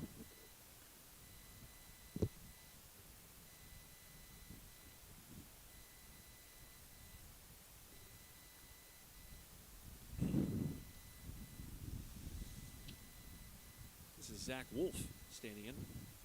This one chop hit hard to shortstop. Tough hop in between. Throw over to first, right to the glove for out number 3. So way to limit the damage for the Wolverines there. Bases were loaded. Only one comes across and able to strand guys at second and third to end the threat and send us into the bottom of the 6th. So after 5 1/2, it is Armstrong trailing by a run. The Wolverines lead 3-2 as we head into the bottom of the 6th. So for Tristan Borland, my name, of course, if you haven't already heard and you haven't been paying attention here all year long and having fun at my expense, like some people I know out there listening right now, is Joe Rhodes. Thank you, as always, for tuning in. We appreciate you folks. It would be a little strange if we hopped on the mics and put on our headsets and weren't talking to anyone. So I always say it's great whenever people are out there listening. We do it for you, and we're very grateful that you choose to spend your afternoon, in this particular case, with us here on High Top Sports Network. What a great game to tune into. A doubleheader, beautiful skies. Beautiful skies, can't see worth a darn. About 200 yards out here in center field, man. It's it gets tricky. It gets tricky at times. I got my binoculars and I got you, so I can't ask for more. But indeed, a good game, great conditions. A lot better than last week. that is for sure. And I think the Sprankles truck driving by. That would be Ryan Sprankle right there. See the hashtag save on meat on the truck there. Probably trying to get there in time to catch a little bit of his daughter's action. I see her out on the mound right now. So Ryan, a busy guy, of course. 3 locations for the Sprankles. Leechburg, of course, here in Katanning, and Saxonburg. So a lot to do. A sprawling empire for the Sprankles. Indeed. A 3-2 ball game here. So Riverhawks, after seemingly kind of just seeming absent at the dish, able to battle back here, make it a 1-run ball game. The bottom of the 6th inning. Get my binoculars back out here. See who that is on deck. I almost want to say it's Costello again. We saw him score last time he was up at the plate. It's number 34, and that is someone not on our roster. Oh, nice. Yeah, excuse me. It is Dom Simonetti. Welcome to the game, Dom. First pitch on its way, swung on and missed for strike 1. And just a note here as well, Coleman back out on the mound for the Riverhawks, so they're going to try to see how much they can get out of that young man and save some arms for the second half of this double dip. That pitch outside, called a strike. You have to wonder with this doubleheader coming up, they're like you said, they're going to run this kid until the wheels fall off. They're probably going to try to keep him in, possibly to the late 7th, or into the 8th. My apologies. And a nice breaking ball there by Coleman to set down Simonetti. Swing and a miss.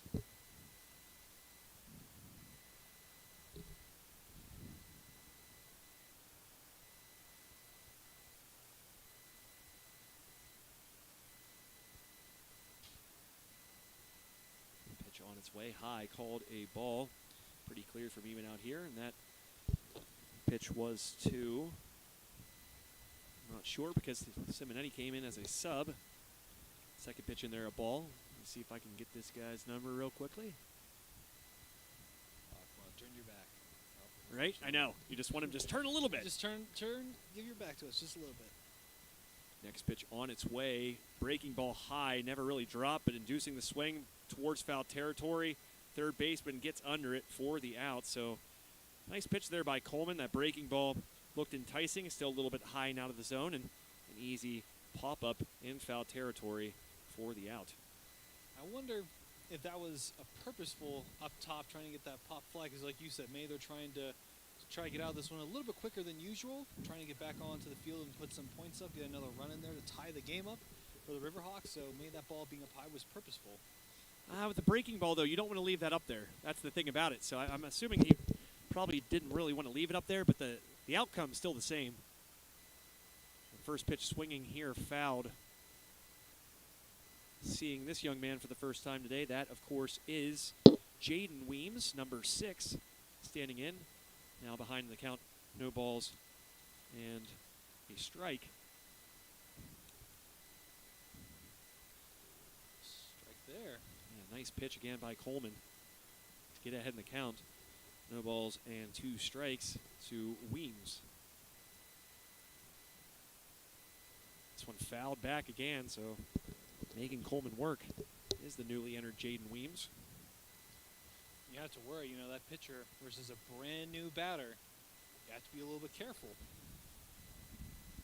Coleman with the pitch, swung on and missed for strike 3 and out number 3 in the bottom of the 6th inning. So the Riverhawks keep the score right where it is, and here is their last chance to win the first part of this doubleheader as we head into the top of the 7th inning. We're going to stay here with you on High Top Sports Network.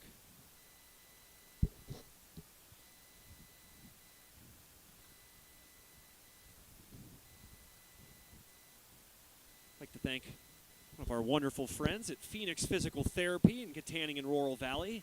Life is all about motion, so the orthopedic injuries are just a part of life. Phoenix Physical Therapy in Laurel Valley and Katanning will help you recover, recharge, and rise to new heights after an injury by creating a program focused on you.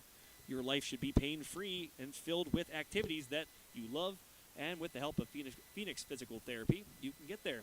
Schedule 24/7 online at phoenixphysicaltherapy.com or call them today to make an appointment. We thank the folks at Phoenix Physical Therapy in Katanning and Laurel Valley, which is nice. Multiple locations and areas in which we are frequently in. And, sometimes you just got to get the kinks worked out. You get an injury, something bad happens, and you got to get some physical therapy. Yeah, you got to get some physical therapy. Where better to go than Phoenix? Am I right? Yeah, I was going to say, you may even feel a little bit 10 years younger, possibly. Right.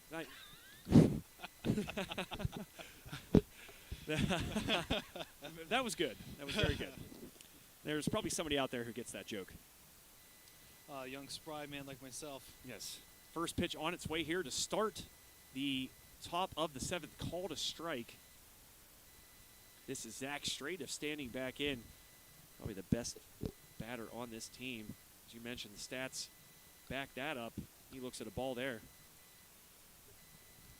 Of course, going to my alma mater, Slippery Rock. Very proud of that young man.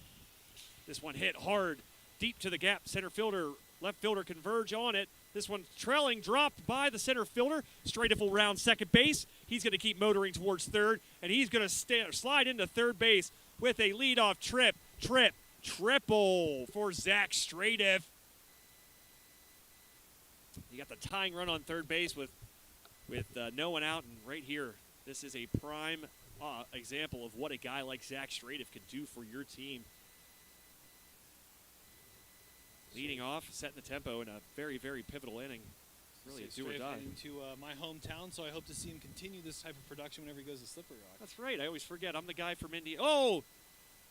Play down. Safe. Wow! Sharply hit to third base. Snagged down by the third baseman, trying to apply the tag on Stradiff.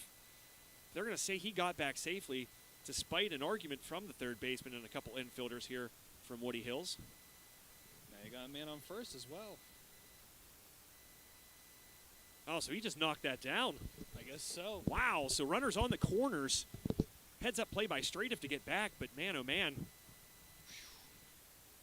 That ball, or excuse me, yeah, Stradiff is taken out. There's a pinch runner on third base now for him. So now runners on the corners with no one out. And I believe this is Jesse Hepler, the leadoff hitter, coming back up for the Riverhawks. So good part of the order for Armstrong. That one off the catcher's glove, clearly a pass ball. That allows the base runner at first to move up 90 feet, put two runners in scoring position with no one out still.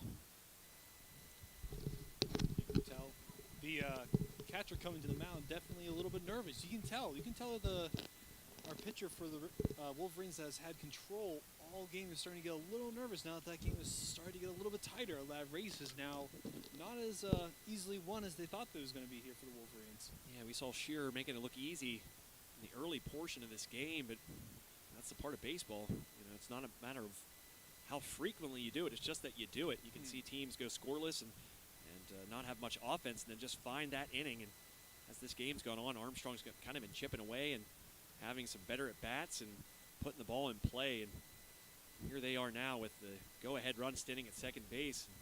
No one out. This ball laced down the right field line. This one's going to get down. That's going to score one. That might score two. It will. Throw won't even be in time, so the Riverhawks take the lead off a single.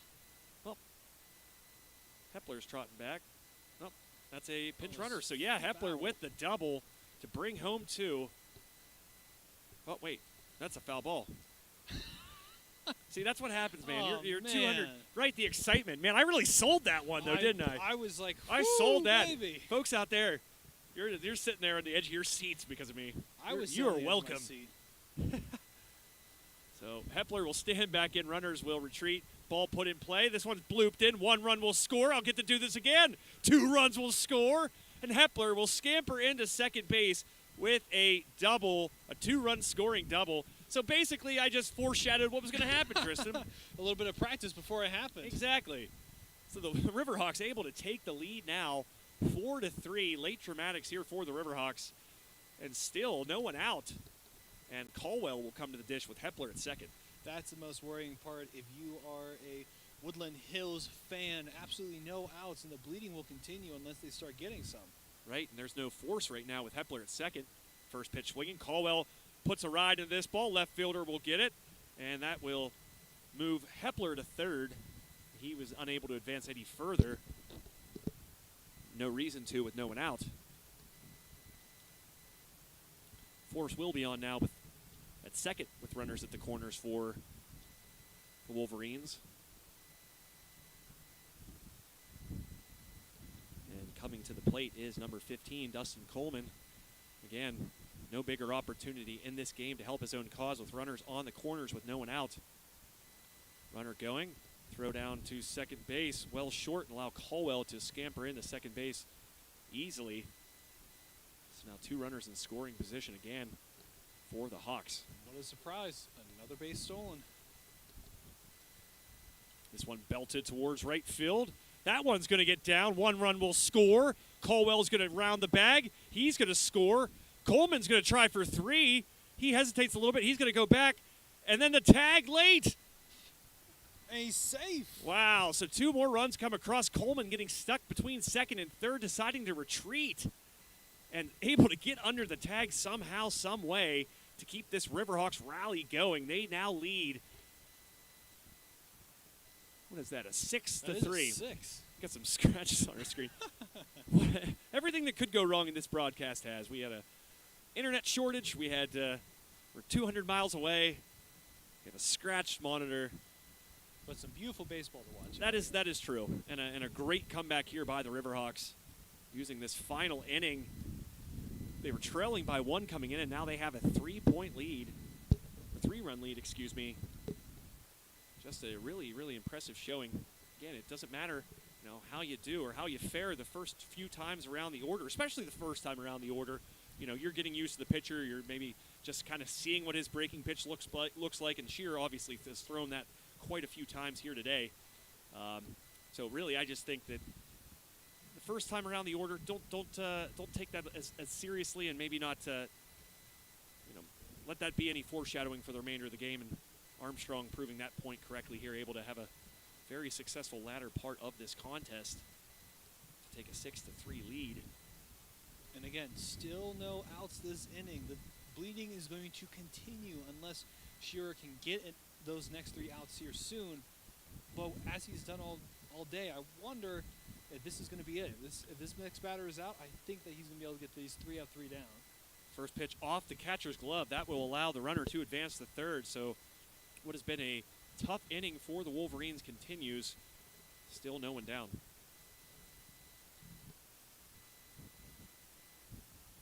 Let's get a little bit of control, just kind of get his head back into it.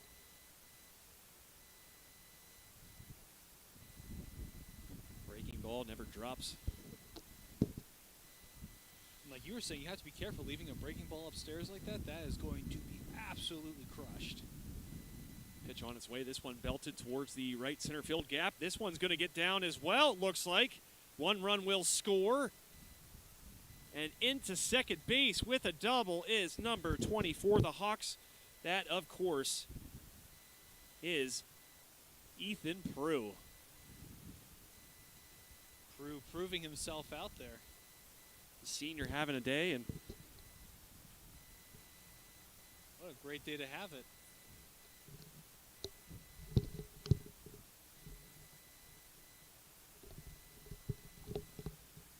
so the hits just keep on coming for the Hawks here, and that will do it for Shearer.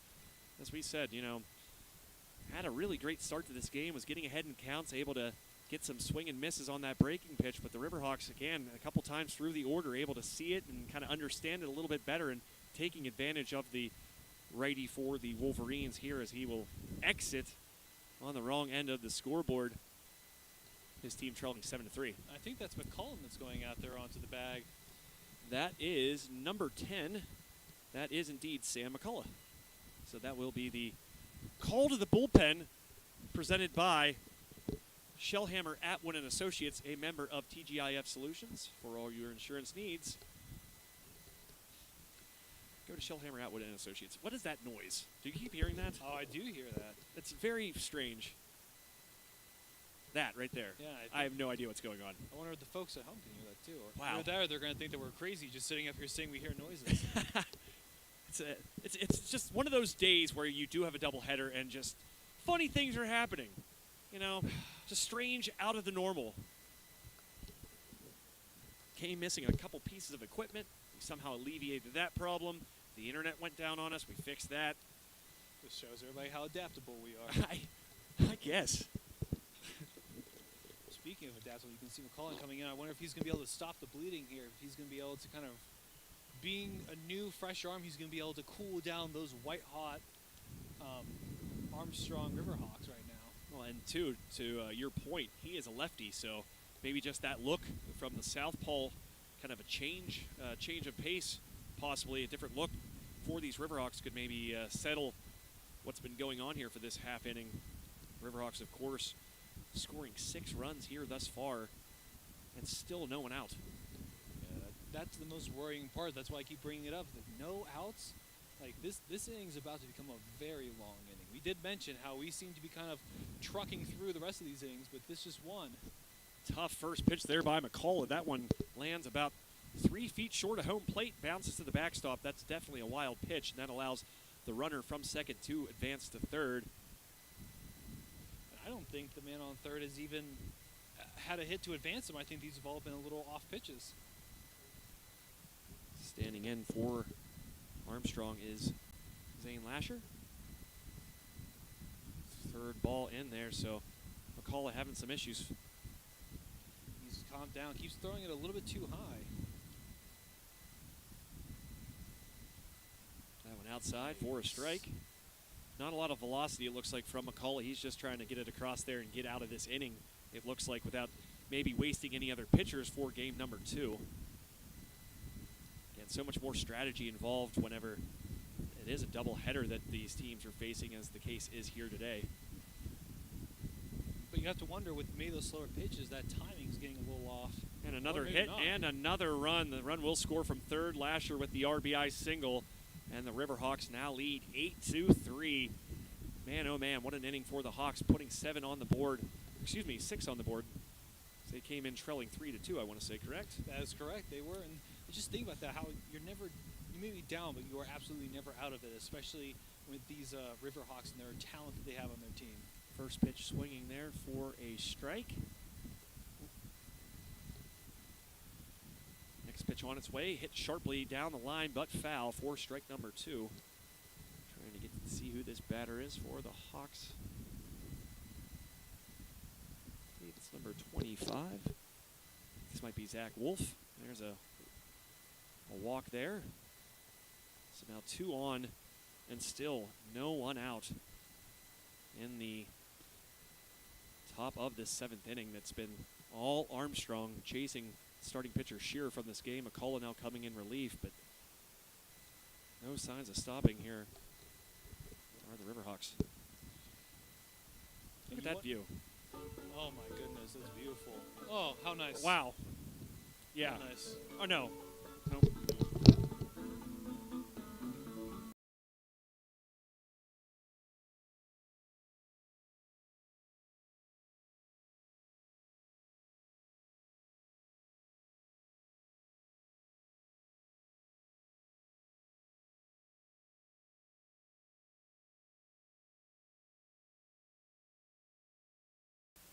So I had to tell folks to turn the copyrighted music down. yeah, not trying to get bumped offline. What happened? What did I miss? I wasn't quite sure. I was busy cutting the audio, but I think we have a man on base. Well, first and second, as I last remember. I believe that was a foul. Earth, Wind, and Fire. That's who that was. Good I for the think- soul, just not when you're trying to do a broadcast. Yeah, I was going to say a little bit before my times, but I might have grown up on some Earth, Wind, and Fire. My mother might have played it. Mom, if you're out there listening, I'm sorry I'm ratting you out on the air. ratting out would be if it was a bad band. Yeah, it's Earth, Wind, and Fire. It's good for the soul. Oh, yeah. Good for the soul. Pitch on its way right down Broadway for the strike. I believe this is Zach Stratoff back at the dish. It is indeed.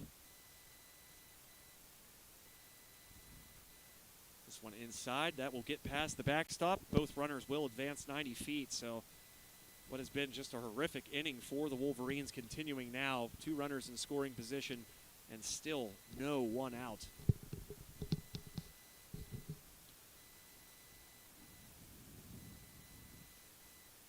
That one high. Ooh, my.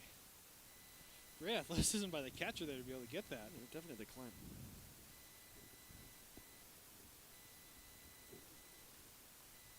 To climb the ladder. There's a swing and a miss by Stratoff. He knows that thing's coming in slow, and that is strike number 3. Just wanted to be able to clobber that ball.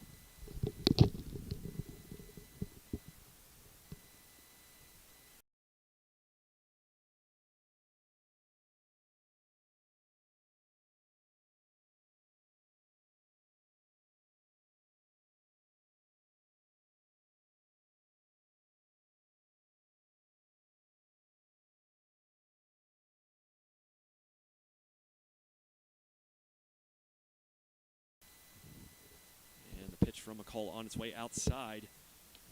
The third ball pitched in 3 pitches, 3 balls. You have to wonder if this is going to be another ball on base. Standing in is number 2 for the Riverhawks.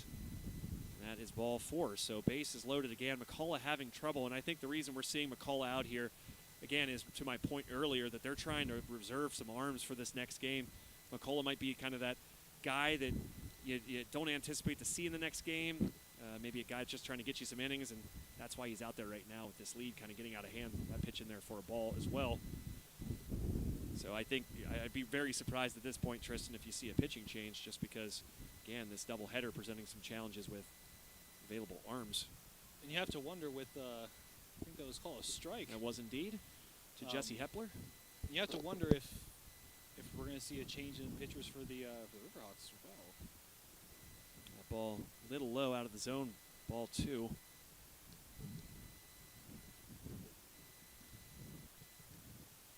This one bouncing in there. Good stop by the catcher to keep the runners at their respective bases. You have to wonder if he should just try to throw the ball down Main Street. You know, I think he's just having a problem with that right now. That one's slow swinging through. It was Hepler. I don't think he's really trying to put too much pizzazz on this ball. I think he's just trying to get it across, but control issues. And again, maybe McCullough's not one of the traditional pitchers for this team. There's a swing and a miss by Hepler to retire the side. But I think McCullough at this point is just trying to buy some innings. I don't maybe think he's a member of the rotation as much as some other guys. It's just you want to get out of this game without using some guys to possibly come back in game number 2. So that will do it for the very long top of the 7th inning, where the Riverhawks were able to score 6 and take an 8-3 lead over the Woodland Hills Wolverines. So when we come back, the last chance for the Wolverines here in the bottom of the 7th on High Top Sports Network. For Tristan Borland, my name is Joe Rhodes. We'll be right back.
And welcome back to High Top Sports Network, bottom of the 7th. Last chance here for the Wolverines as they trail 8-3 to the Armstrong Riverhawks. The first batter to come to the dish here in the final half inning,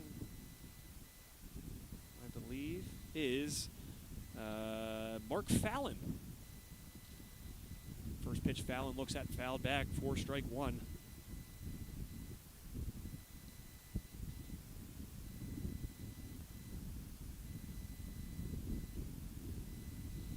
Coleman, to your question you had a moment ago there, Tristan, back out there on the bump. Gets a swing and miss for strike 2. So looks like he's going to go to distance here for the Riverhawks if all goes as planned. That'll be nice, really conserving some arms there for this next game. Next pitch on its way, swing and a miss, strike 3. Dustin Coleman retiring the first man in just 3 pitches for out number 1. And again, conserving pitches and kind of moving this game along. So 1 down here in the bottom of the 7th inning, and make sure you stay tuned between these games for senior day here at Armstrong. We'll be honoring the baseball playing seniors. This one dropped into left field. Camping under is Pete for out number 2. 2 up, 2 down quickly here in the bottom of the 7th.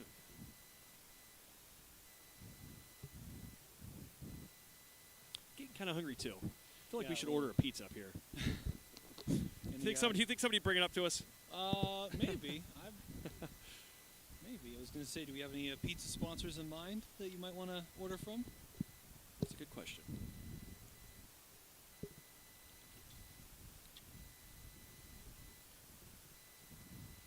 Ooh, hit by the pitch there.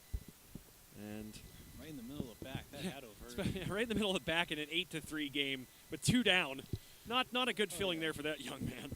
And it's one of those things where it's obviously not purposeful. Just kind of lost track of that ball, lost control of it, and his arm, the pitcher's arm, has to be exhausted. 7 innings, lots of pitches, lots of throws from stealing bases. That had to have just been a little bit of a lack of control there. I want to say that this is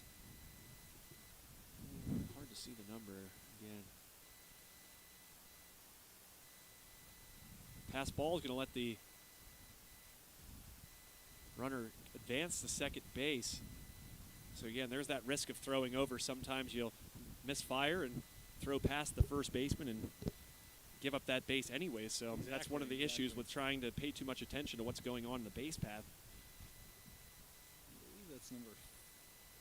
It's a single-digit number, is it? Oh, the base runner, yes. Yeah. Still trying to figure out who this is at the dish. Pitch on its way, fouled back. I want to say that is number 2. That is indeed number 2, A.J. Whitehurst. Got a couple ribbies in this game.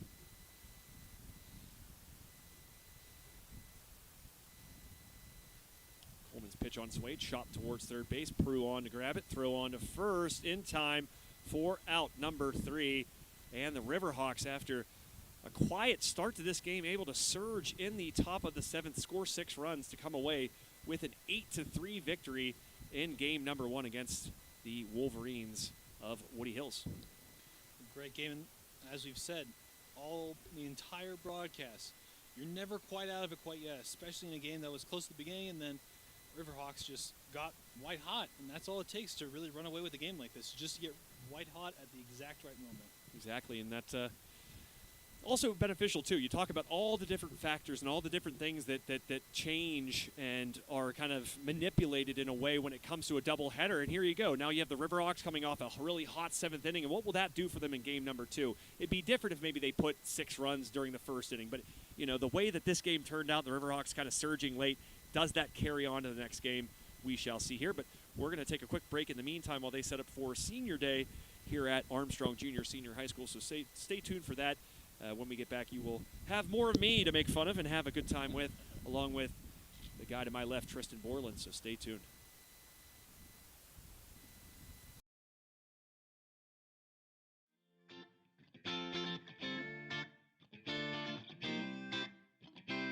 Our meat crew has our meat case standing tall every day. We cut fresh every single day. We have great quality. We have great prices. You don't want to miss out, so make sure you come down and check us out. And also, look for our Facebook page, #SaveOnMeat. We have a ton of great giveaways every week involving meat. You're not going to want to miss that either. We also have Chef Paul prepared sushi every day fresh. And Sushi Wednesdays, $5 sushi rolls. And you can win by liking and sharing on our Facebook page a Sushi Madness shirt.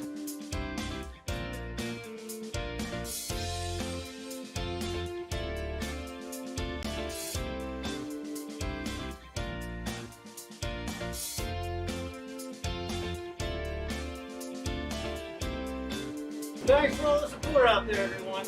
We can't do what we do without you. Come and see us.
welcome back to High Top Sports Network. Senior Day festivities beginning here. Looks like the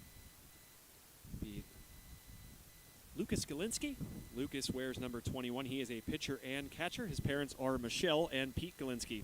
His athletic highlights are varsity letters in cross country, golf, baseball, home run, and a home run at Indiana. His future plans are to attend college and major in business administration and play college baseball. Congratulations, Lucas Galinsky. The second player up is Jesse Hepler, the center fielder. He plans to attend IUP. He is a center fielder, first baseman, pitcher. His parents are Betty and Keith Hepler. His athletic highlights: almost winning the section for the Stangs in Ohio, playing for my best friends, and being everyone's favorite lefty. Congratulations, Jesse Hepler.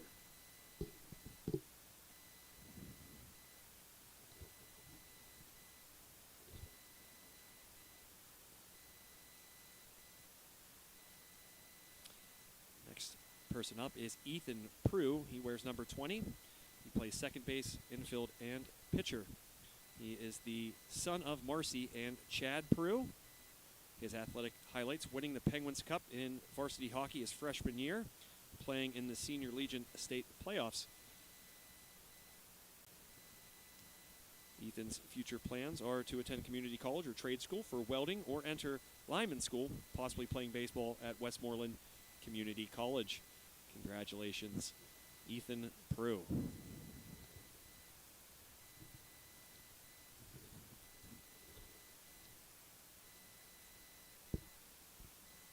I believe the next person up here is that Zach Stratiff? You have the binoculars. I can't see it all. Looks like it is. That is indeed Zach Stratiff. Zach is the catcher. His parents are Susanna and Todd Stratiff.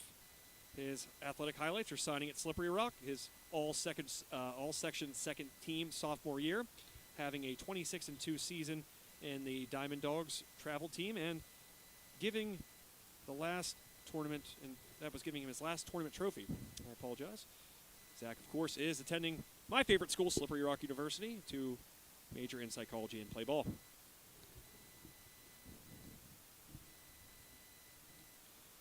Next up for the Hawks, there is no number 9. Number 33, that, of course, is Seth Wineskovich. He's an outfielder. He is the son of Amy and Joe Wineskovich. His athletic highlights is the MVP of the All-Star Game, the bus rides senior year, and more. His future plans are to work hard to make money. All right. I like this guy.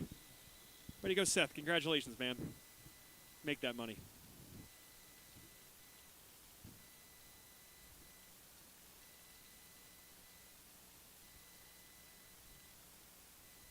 I do believe the last remaining senior is number 3. Is that Eli Wiles?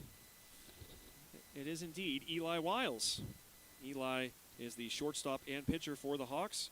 He is the son of Chris and Brian Wiles. His athletic highlights were honorable mention pitcher in the Big 56 Conference. His plans are to attend Penn State Altoona and play baseball. Congratulations to Eli Wiles. So the seniors again: Lucas Galinsky, Jesse Hepler, Seth Wineskovich, Eli Wiles, Ethan Prue, and Zach Stratiff. Congratulations to all of those young men and their parents. And so many things to be proud of. A big part of this program, we mentioned it's only 6-7 years old, and you think about the Zach Stratiffs of the world. He was a big part of that team, after the first crop of kids that came through left. These guys were sort of the torchbearers for this program, and so it's a very special day to see a lot of these young men that have been around the program. Eli, for instance, Eli Wiles, he mentioned in his bio that he's an honorable mention Big 56 pitcher. He got a lot of run 2 years ago. One of the few members, really, outside of the senior group that got some run a couple years ago, of course, with last season being canceled. So it's a very unique group, and one that maybe didn't have a ton of wins and losses or a ton of wins, and we're on the right side of that category, but certainly will usher along some better days for the Armstrong program. I was going to say, Joe, you think about with these seniors, and you were talking about passing the torch, imagine with these great players showing all these younger people that are going to be coming up behind them and seeing what's going to be expected of them, the leadership and the abilities and the talent that's going to be expected of them whenever they step into this program. This is only going to launch this program farther into success in the near future. Well said. Little moment there behind the backstop for all the seniors, as you can see on the camera here, before we get game number 2 kicked off. And then I'm going to slide to the color side, and Tristan's going to slide over to my side, and we're going to kind of switch roles because I can't say the word chaos. Well, don't put that kind of pressure on me. We still have quite a few names on that list that I'm going to be mumbling through.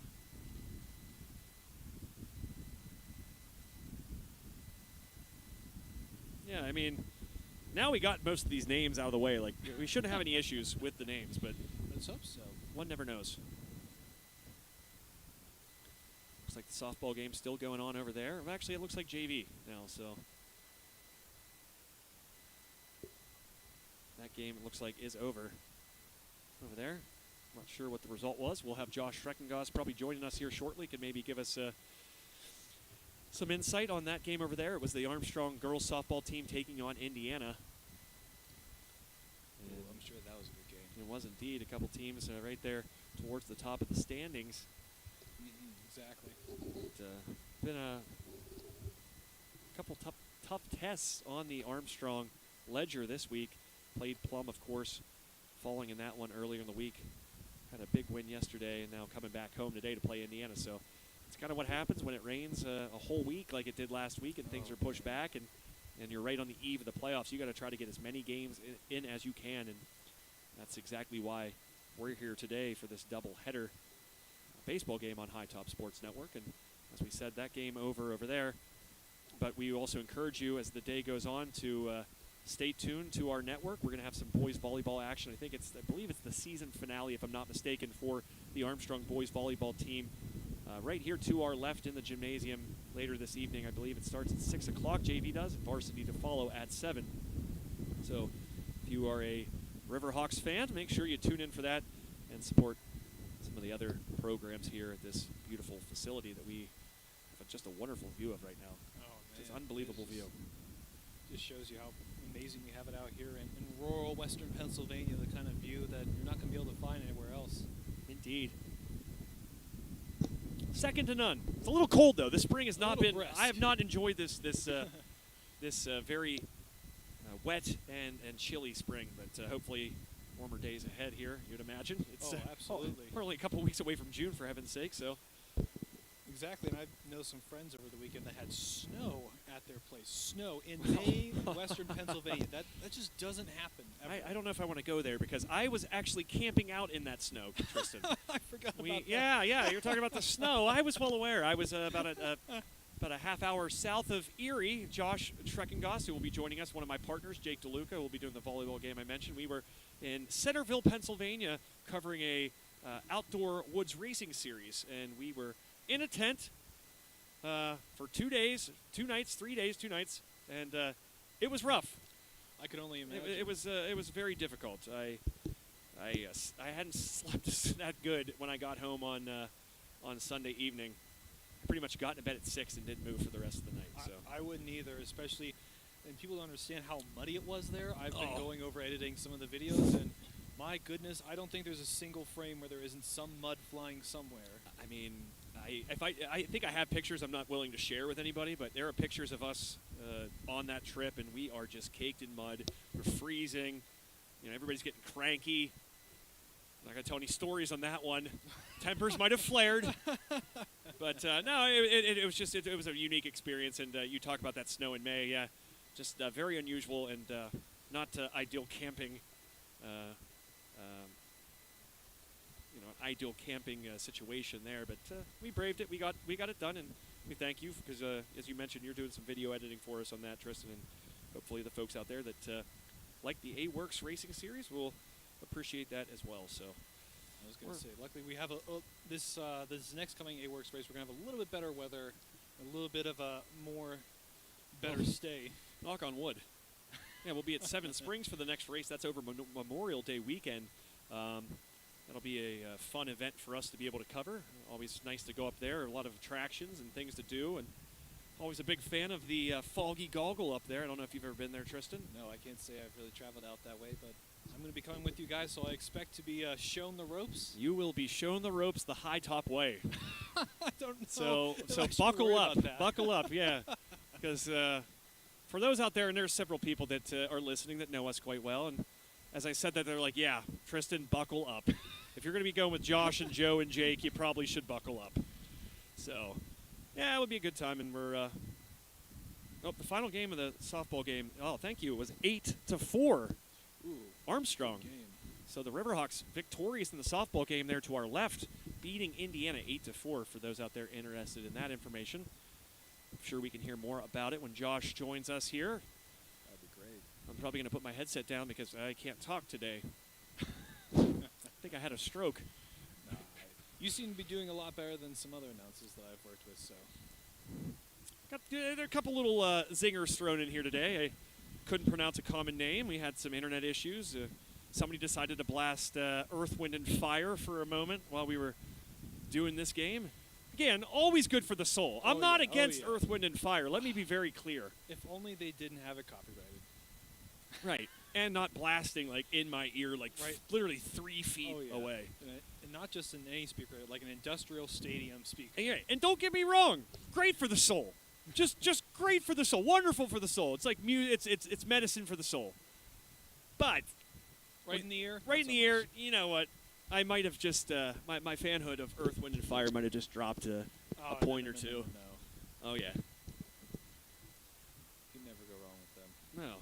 Reminds me of the Paul's Ice show on the fan. He always starts with Earth, Wind, and Fire. Oh yeah, he does. Yeah, he does. Familiar. And he also says, Earth, Wind, and Fire, always good for the soul. That's such a spot-on impression. That's such a good impression. 412-928-9370. Paul's Ice Show. You have to say a couple times. Oh, Shrek over there getting the royal treatment, getting picked up with his bin. I don't think anybody's going to be picking us up here, Tristan. No. And I was going to say, whenever I went over and got the lineups and everything, nobody offered to pick me up. They saw I was a young, spry intern. They said, keep on walking, kid. It's good for you. Young, spry intern. Everybody passes me, too. I got like a decade on you, player. Then people just drive right past me. I'm like, hey, I'm right at that age where I could probably be like, hey, this is a little tough. You should help me. No, people are just like, you carry those 4 bins in one trip. You've got it. Yeah, you look like a spry guy. Okay. Hey, you only feel you're only as old as you feel. That's right. Oh my God, I feel like I'm 10. No, not really. No, it is. You're right. Age is a number, and how you feel. If you feel good, you look good, you'll play good. What's the old saying? What's the movie from? If you dress good, feel good, you play good. When you pay good, when you play good, they pay good. When you dress good, you feel good. When you feel good, you play good. When you play good, they pay good. There it is. Let's go. I was gonna say remember the Titans, but I'm not quite sure if they said pay at all in that movie. Shrek, Josh will be up here shortly, and he'll be able to. Oh, is he quite the movie buff? Oh yeah. I mean, Shrek. If there's anybody I would volunteer for Jeopardy, it's Josh Schreckengast. He is a loyal watcher and has so many useless facts and bits of knowledge. Well, he has a couple years on us. He has a little bit more years of knowledge of both of us. He's a little more, what's the word? Weathered? Well, I don't know if he'd want you to be referring to him that way. I mean, they're maybe better experienced. Yeah. Elder statesman. Been around the block a little bit. It's not his first rodeo. Yeah. Let's just say. Weathered. What do you say? Like, he looks like he's a 65-year-old man. Looks like a longshoreman. Weathered. Like a longshoreman. All right. Well, we're going to take a break before the second dip here. Probably been just annoying the heck out of you. So we're going to take a quick break here on High Top Sports Network. Thank you for hanging with us. We will be right back here for game number 2 between the Armstrong Riverhawks and the Woodlands Hills Wolverines.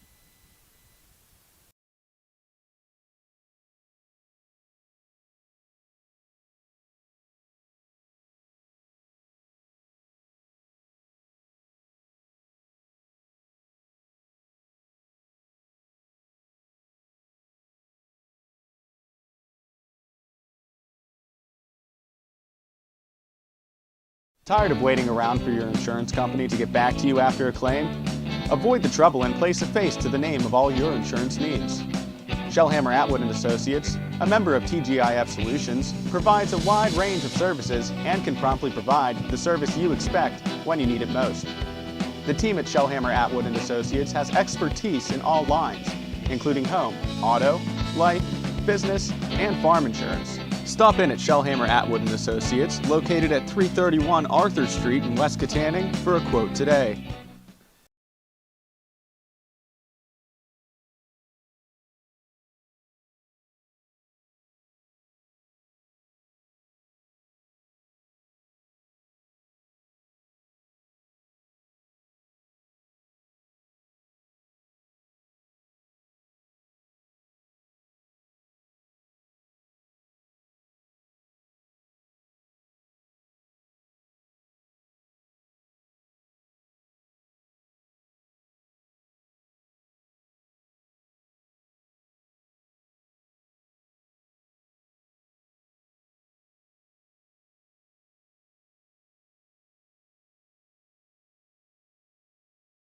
Life doesn't slow down when the everyday aches and pains have you sidelined. So get back on the field sooner with the care of Olson Chiropractic. Dr. Ryan Olson and his staff treat a variety of conditions for patients of all ages.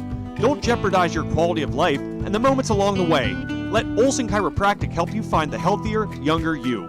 Call Olson Chiropractic at 724-548-1040 to schedule a consultation or see a full list of services online at olson-chiro.com.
folks. Thank you for joining us. If you are just joining us now, Tristan Borland here.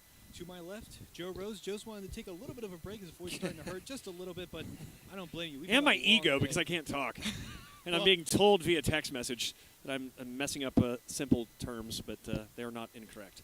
Don't worry, Joe. You'll have the young kid on the block show you a few things. Yep. Right now, warming up pitches. We saw in the last game quite a rally for the Riverhawks, and we were just talking about how it might be a real morale booster. We're going to have to see if that really affects this second game of this doubleheader for Riverhawks. I see a batter coming out now. I think we're going to get ready to get started, which is great. Really moving along this afternoon. Yeah, all things considered, Tristan, it's things did move along quickly in that first game, despite the seventh inning kind of dragging on a little bit. Sam McCullough, same starter as in the last game, so we're going to get started in this. As we have number 21, Galinsky, up to bat or up to pitch, and he pitches. First pitch is up high, and that will be a foul ball. First pitch for Galinsky. Kicks up some dirt, seems to get ready, and we'll see if we're going to see a little bit more active pitching in this game. Now you don't have to worry about arms being warmed up for a second. Kick, pitch, and outside for a ball. And to your point there too, Tristan, you mentioned that it was beneficial for Armstrong to just have to throw one pitcher in the first game of this double dip, and if Pete's not able to go too long in this one, we know there's probably a excess of arms hit by pitch. Definitely. And you see that hit by pitch just a little bit too inside, and as I've said multiple times, Joe, you have to be really careful with those inside pitches. You have to have great control, because then you'll have that and you'll lose first base. Well, I wonder if we're going to see as many steals as we saw in the last game. If I wouldn't be surprised. It certainly was a theme to that first game, and possibly this one as well. That ball hit well, but seems to go foul past the Armstrong dugout, and that will be a strike. 0-1 here for the Wolverines. Trying to see what batters. I believe that's Noah Hutcherson. I think the lineup looks. Oh yeah, I hope so. That'd be great. The ball gone foul. Or no, Throw over. Yeah, throw over to first base. My apologies. Just saw a swinging bat and Linsky looking the other way. As he winds up for this next pitch. Kick. Pitch down low and inside. A strike. So now a 0-2. So measuring his opponent. Kick. Pitch. Way outside. That ball getting away from the catcher, and that will lead McCulley on to second. We saw that quite a bit in the last game, didn't we, Joe? Yeah, that was a wild pitch there, kind of behind the batter, and that allowed McCullough to scamper down to second base. But yeah, you got to keep that in the strike zone. If you're a catcher, there's nothing you can really do about that. It's, as a pitcher, you don't want to leave your catcher out to dry like that and give up easy bases. And Linsky looking back, kick, pitch. Just a hair outside, and that's going to be a ball. Just a hair outside, though. And Linsky measuring his opponent again, looking back. And pitch. Ooh, this in the lower back. Really needs to reel that in, throwing a lot behind the batters, and that's going to cause some trouble here for the Riverhawks if they don't reel that in, Joe. Yeah, and it's been a long afternoon already for a lot of these guys. You've been sitting around a little bit, and you only had so much time to warm up between these two games. So, things might be a little sloppy to start. There's just been a lot of time sitting around, a lot of just watching baseball, and Galinsky's now just thrust out there on the mound. So, it's a tough start. First two batters reach, but as we saw in the first game, that can happen, and you can still come back and come away with a win. Looking back now, measuring, making sure everybody's all ready for this next pitch. And kick and pitch up high. I believe that's a ball.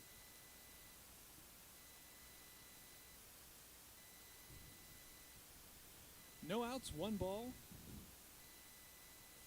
The 1-0 pitch coming. And that ball hit well. And I believe that's going to be foul, and it is. Getting some fans in the action there. And a dog. There's a small dog over there. Very little dog. Wonder if he got the ball from him. He looks like a good boy, though. Yeah. Oh, goodness. 1-1, and the pitch. Chopped on. Caught, and the ball going to second with the out. First out. 2 runners on the corners. Real quick note here, Tristan. We saw Alex Caldwell playing first base in that first game. He now moves over to second.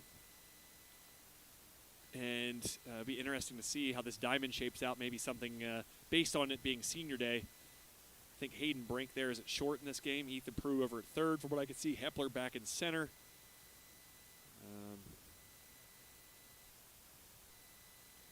Delivery by Linsky, and that is a strike, I believe. Yep. Good pitch in that one. Just a little on the outside, but not too far out that it's a ball. So pitch now is a 0-1. Runner going. And quick, safe there. Yeah, quickly answers your question. I think that was Whiteside to scamper down the second, or Whitehurst, excuse me, Whiteside, Whitehurst. My apologies. That's the theme that we saw in the first game, and it looks like that's going to be another case again here. Swing and miss, causing for a 0-2 with 1 out, top of the first. Natch Shearer, if we remember the pitcher from the last game. That ball a little on the outside for a ball. You saw him kind of lean in on that too there, Tristan. He thought it might have been a pitch that he was mistaking as a ball, but luckily gets the call to Shearer.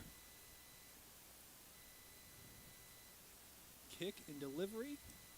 Crushes that ball way up high. With the sun, he's going to have to get underneath it, and he drops it. That's an error, and we will have a runner come in and another one on third with a runner on first. Just a quick error there by the Riverhawks, and hopefully they're going to have to rally back. I'm wondering if this is going to be a repeat where the Riverhawks are going to fall behind in this one. That's a great point there, Tristan. This is looking a lot like game number 1, just how Armstrong coming off to a slow start. Bats kind of active early for Woodland Hills, but as we saw, that doesn't necessarily determine the final outcome. Armstrong falling behind early and able to claw back in that 7th inning. Pitch there, a ball for Linsky. 1 ball, no strikes. Linsky with a measuring kick pitch, and that is a second ball. Very close. 2-0. Yeah, exactly. Just a little bit on the outside, just a hair. Runners on first and third. And the pitch by Galinsky is in for a strike. In for a strike. And that looked like it was in the same place as that last pitch, too. That's just... It's a little tight. It is a little tight, but again, we are 200-plus yards away, so... Pitch there, and that will go back for a foul. Now 2-2 with 1 out. Runners on first and third.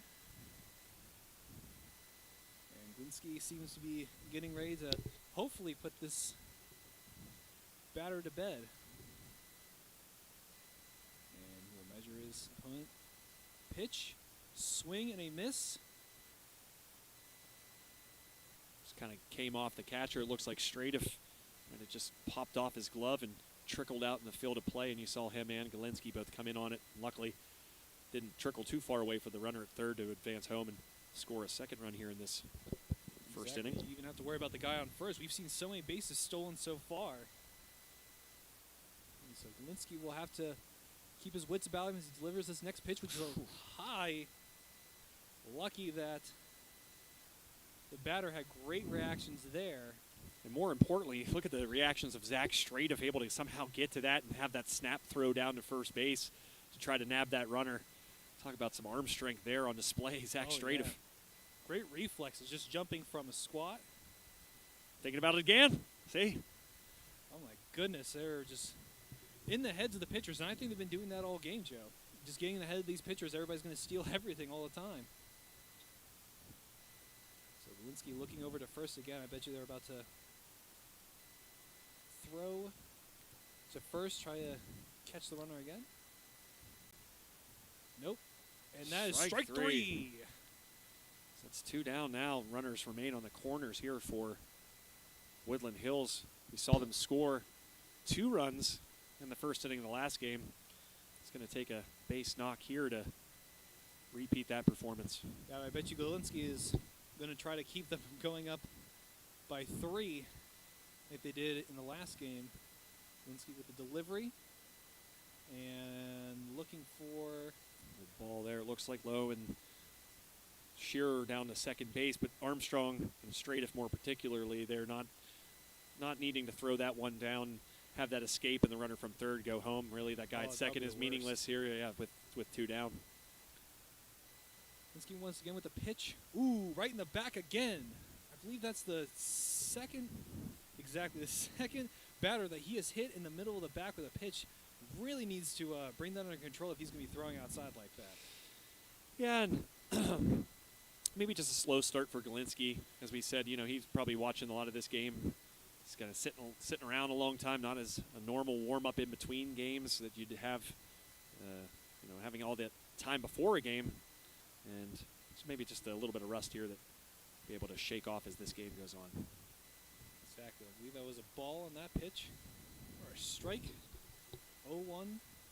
2 outs. Top of the first with runners on all 3. And that ball is chopped and fair, but a step onto the third base bag. Yep, that's just on the foul? just on the foul side of the bag there. Really, really close. And from our just a vantage little point, tight. I thought it was going to be good. It looked like it was going to stay in the field of play there, but you saw the way that Peru was moving towards it. He knew that was going to be in the foul side. Just held on to the ball then. Kick and pitch just outside. Lee, that's going to be 1-2. 2 outs. Bases loaded, top of the first. Galinsky watching second, a very large leadoff from second base, which is strange considering there's a man on third.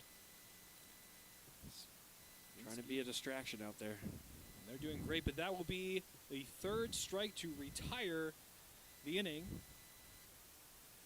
Now we'll be moving on to the bottom of the first. 1-0 with Woodland Hills Wolverines leading here at Armstrong.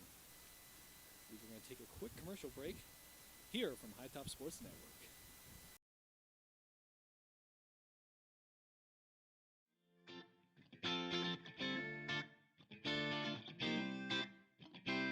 Our meat crew has our meat case standing tall every day. We cut fresh every single day. We have great quality. We have great prices.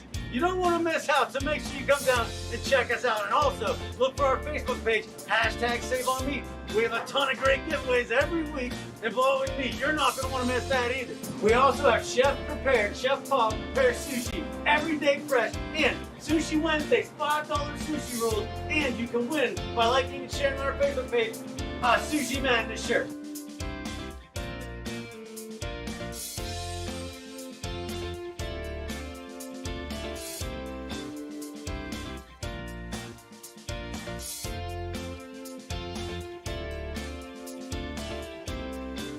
Thanks for all the support out there, everyone. We can't do what we do without you. Come and see us. Life doesn't slow down when the everyday aches and pains. Tired of waiting around for your insurance company to get back to you after a claim? Avoid the trouble and place a face to the name of all your insurance needs. Shellhammer Atwood & Associates, a member of TGIF Solutions, provides a wide range of services and can promptly provide the service you expect when you need it most. The team at Shellhammer Atwood & Associates has expertise in all lines, including home, auto, life, business, and farm insurance. Stop in at Shellhammer Atwood & Associates, located at 331 Arthur Street in West Katanning, for a quote today.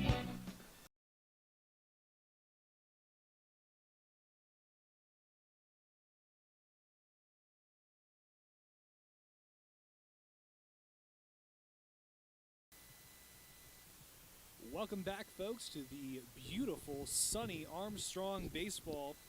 Right now, Woodland Hills Wolverines up by 1 on our Riverhawks. Tristan Borland here. Joining me, Josh Schreckengoss, to do color. Josh, thank you so much for joining us. I hear that you just got done with a softball game over there. I heard it was a great game. It was a great game. Riverhawks won 9-4, added to their school record of 25 homers, now have 28 after 3 in that victory over the Little Indians. Mackenzie Egley 4 for 4 with 4 RBI and 2 runs scored in that game. She was our Sprankles Neighborhood Market player of the game. First pitch for the Wolverines, I believe that is Adden Gainham. I believe that is the name we eventually rested on, with his first pitch being a ball on the outside with a 1-0 start, kick, and second pitch on the way. A ball inside now, a little all over the place, but just remember, first inning, first pitch, first 2 pitches for him, just needs to get a little bit of a warm-up. I bet you he's going to be really dangerous once he really gets into the groove of things. His third pitch, kick, delivery, up high, ball number 3. And just need a little bit of a slowdown here. Well, it looks like Ganem is throwing nothing but breaking balls. Haven't seen a fastball yet, and he's missed the zone with all 3. Leave up there right now is Hepler for the Riverhawks, really sitting in there making life difficult for the Wolverines, and he will get a base on balls there. Hepler now on first. Coming up next is Caldwell for the Riverhawks. My apologies. Hoping to put some points with his team down by 1 here in the bottom of the first. Setting up in the box. And runner coming up to second. Steals second is Hepler. Really helping move that along. And Josh, I don't know if you heard, but we've been having bases stolen all afternoon. Yeah, when I came up after the softball game, I just listened to you guys in the bottom half of the first inning there. You said everybody's on the move, and Hepler, one of the fastest Riverhawks, so no surprise he's stealing, especially whenever Ganem is throwing nothing but like slow stuff. A pitch there that goes wild, and now Hepler on third, and as you were just saying, Josh, being quick, I bet you that's really dangerous having him out there on third. Yeah, Hepler, one of the speediest, plays center field for the Riverhawks, and you know you need speed at that position. So able to move up easily. And there's a fair amount of room there between home plate and the backstop. So a guy as fast as Hepler is going to get there with no issues if the ball gets to that backstop. Another pitch up and crushed down, and that is I believe an out at first. Yeah, that was a good pick at first base right there by number 2. Let's find him. Dan Patulski at first base, picking that one out of the dirt and able to retire Caldwell, straight up now. I believe that our Riverhawks did bring in a runner. RBI ground out. Still counts. Absolutely. So now the game tied at 1. Riverhawks looking to step ahead with this next pitch. Behind the batter, ball 1. 1 out, 1 ball. Bottom of the first, with Gainham throwing. Ball chopped down, and the third baseman to pick it up. Nice throw. That one got That's a past. little wild. Yeah. I didn't see that. The ball, a little hard to see from all the way up here, but we will have a stop at second. Trying to see who that is, a little far away. I believe number 24 for our Riverhawks. That would be Caldwell. Now on second, which means that our next man up would be number 20, Prue. Now up for the Riverhawks to bat. And the pitch, chopped down and all the way out to the outfield. And there will be a runner brought in. That ball wild. That will be a double and a runner brought in for the Riverhawks. Great job by Prue there to keep his team on top now 2-1. Well, Prue has one of the better bats on this Riverhawks team right there. Just a hard hit ground ball to the left side. A little misplay in left field there by Nate Scott. And That allowed Prue to advance and allowed Caldwell to come around to score. The Riverhawks take the lead with that. Now a nice batter up for the Riverhawks. And that ball behind him, and I believe that will put a Prue on third. Yeah, I made a mistake earlier talking about the first baseman. That's actually A.J. Whitehurst over there. He made a good pick on the throw from Hutcherson to get the first out of the inning, but an errant throw by Costello, he wasn't able to pick it out of the dirt, and that allowed Hepler to get all the way around. I believe that's Pete on the mound, or on the in the batter's box, and we have a runner coming in, and that is another run scored for the Riverhawks. Well, Ganem can't hit the plate right now, can't hit his catcher's mitt either, and some wild pitches here, allowing the Riverhawks to just cruise around the base paths, take that 3-1 lead. It just shows you. I wonder if Joe or Josh, my apologies, Joe and I were talking about the amount of confidence that the Riverhawks had from it being white hot from that last inning. I wonder if that's playing out here. Yeah, you know, I was actually kind of confused when I was sitting down there at the softball game. I turned around and I looked and it said, you know, visitor. And I was like, the Riverhawks are scoring like crazy. Well, obviously a doubleheader. You got to be the away team in the first game. And, yeah, big seventh inning for them to take that win. And carrying that momentum over right now in the first inning of the second game. I think that was another ball thrown in there. So now it's a 3-0 count. And the next pitch, a wild ball, giving up a ball on bases now with a runner at first. That is number 26, Pete. Ooh, got him on that one. Oh, some heating up. Now number 2, I believe, up there now. That would be Brink, I believe. Josh, you're the residential Armstrong expert. Yeah, I've seen the Riverhawks quite a few times this year, and they are certainly taking advantage of the arm behind the plate of Patulski, the catcher, Dan Patulski. Having a tough time back there. Riverhawks are moving all over the place on him. Pete just takes second base. I think you got a little bit of a smack on the chops there. Second baseman tried to make a play on the ball, so good to see him still standing, though. Getting just a little bit of a wake-up call. Yeah, nothing like getting your bell rung a little bit to wake you up. Well, I wonder if the Riverhawks don't need any waking up as they're leading 3-1 so far. Yeah, and I mean, Armstrong head coach Pat Fabian just has the green light out for his base runners. If they see a ball in the dirt, I think he's probably told them all, you know, take off. Brink now at the plate, and the pitch, and that is foul. Now is a full count at 1 out, bottom of the first, and the Wolverines having a bit of a struggle here in pitching, but again, folks, it's just the first inning. I bet you that this is probably going to be smoothed out as the game goes along with the next pitch. Way up high, probably looking to see if they can catch Pete trying to steal third. And so the Riverhawks now reset for this next pitch. And a long leadoff, bringing the runner back to second. Smart there.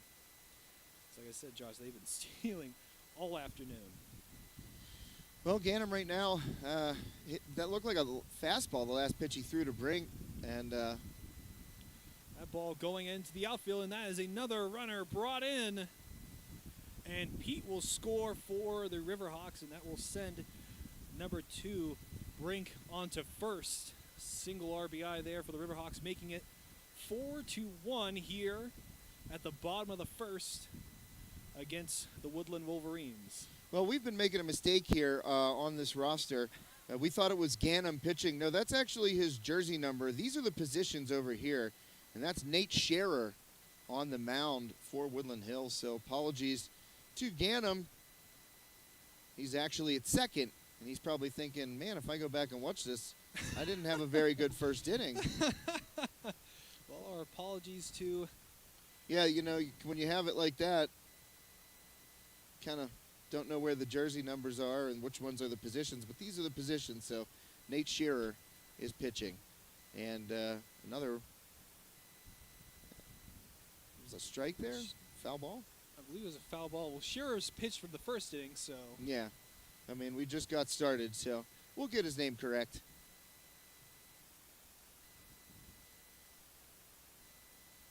And that pitch there, or that throw there, going a runner back to first.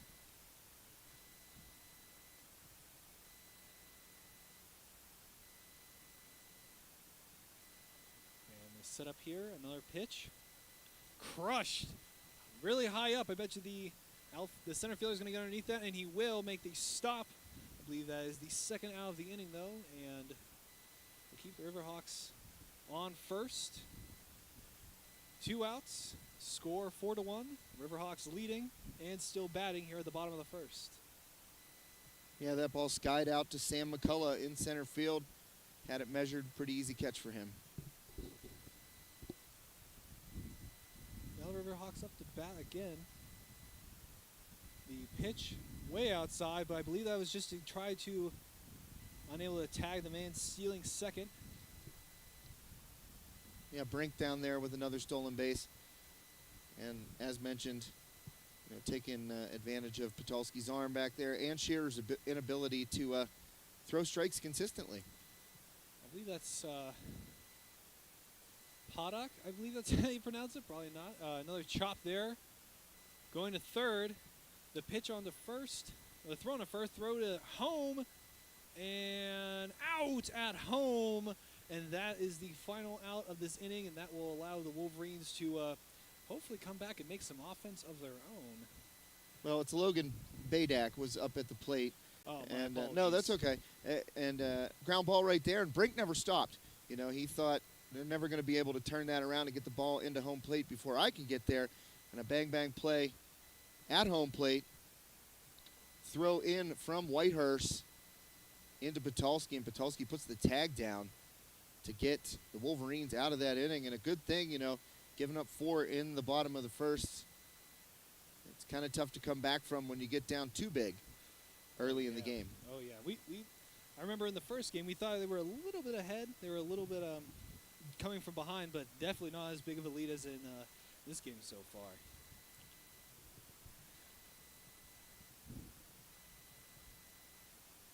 And folks, we can see now the beautiful sun. We've had quite some lucky weather so far today. Last week, not so much, which is why we have a doubleheader today, but my goodness, I don't know if we've ever had such a beautiful sunny day here in Indiana or in Pennsylvania in that much sense in a hot minute. But a great day for baseball nonetheless. Slight breeze up here on the hill. Once again, folks, if you're just joining us, my name is Tristan Borland. Joining me is Josh Schreckengoss for the High Top Sports Network, both calling this James. Joe had to take a quick breather, kind of rest his voice a little bit. But don't worry, I'm sure Josh will be able to help me out here. Well, you were talking about that great weather here, Tristan, in Western PA. And when the weather gets nice, it's time to grill it. One of our great sponsors here on High Top Sports Network, Franklin Village Shop and Save and Fuel Center. They got all of your grill essentials. Fresh, boneless, skinless chicken breast. Buy one, get one free of equal or lesser value. And also 80% lean ground beef. Ground fresh several times daily. Value pack, 3 pounds or more, just $2.49 a pound. And you can also grab T-bones or porterhouse steaks in a value pack. USDA choice beef, $9.77 a pound. And Tristan, I'm going to test your Seinfeld knowledge. What did George Costanza say about T-bones? That was before my time, Josh. I'm sorry. That's a little before my time. Love that T-bone. And you can grab them at Franklin Village Shop and Save and Fuel Center. Josh, you hit me with the curveball on that one. That's a little bit before my times. Well, I like to work that in every time I talk about the T-bone steaks. I did it during the softball games. Didn't mean to put you on the spot to work it in, but you can't just say, love that T-bone every single time. Well, speaking of loving things, loving this weather in this game that we have going on so far. Second inning, Riverhawks up by 4-1. And we have a pitch. I believe that is the third ball of this pitch up on in the batter's box for the Wolverines. Can't quite see the jersey number. with that side stance. Hopefully we'll see it soon. That pitch in the dirt, and that is a ball on bases for the Riverhawks. 4-pitch walk there to start the inning, not what Galinsky wants. That's number 34 for the, I see a substitution I coming see a up. 24, or is there a 34? I see a 34. Dom Simonetta, number 34. And as Simonetta trades out at first, we'll have another pitch coming up here. No outs, and the pitch, swing and a miss. That's a strike. Great pitch there, and that's number 3 for the Wolverines that's up there right now. That would be Mark Fallon, the right fielder. Great to see Mark out there getting some swings in the batter's box for the Wolverines. And a throw on to first, trying to keep them honest there on first base. It's number 24 on first. I believe that is Nate Scott on first base there for the Wolverines. Next pitch. Ooh, hit by pitch right underneath the arm. That can't feel good, right in the ribs. He's a baseball player, can't rub it. Teammates will get on your case if you do that. So Mark Fallon trots down to first like he didn't even feel it. That's good. I don't know if I'd be able to do that. That is quite the shot right in the ribs. Oh, you're not allowed. Trust me. You're a teammate of that guy in the dugout. The minute he puts his hand on it, boy, you're razzing him from the dugout. Well, a clean slate here for the Riverhawks as Galansky gets ready for his next at-bat. The throw, a little outside, or no, I think that was called a strike. The next pitch coming up. Galansky looking back at second, trying to see if he needs a throwback. He doesn't. A bunt there will lead a man on third. An error there by Galinsky. Not able to get that. That looked like a pretty good bunt there. Like, That was I'd great. probably rule that one a base hit. That would have been an impossible play for Galinsky. He had to barehand it and completely turn around to throw it. And, That's just great baseball IQ there by the Wolverines. yeah, pretty sure that was Sam McCullough at the plate there, number 10 at Yeah. first base now. That Pretty is. sure McCullough's beaten that out. I mean, it would have taken an absolutely incredible play. And strike there. Now, runners all over the place. A full bases here. Next pitch is crushed way up high. I believe that will be caught by the catcher, and it will be. That is an out. That is the first out of this inning, folks. Yeah, straight of plenty of room back there. That ball popped straight up in front of the plate. And straight of solid defensive catcher back there for the Riverhawks. Got his mask off, looked up, found it, and able to record the out.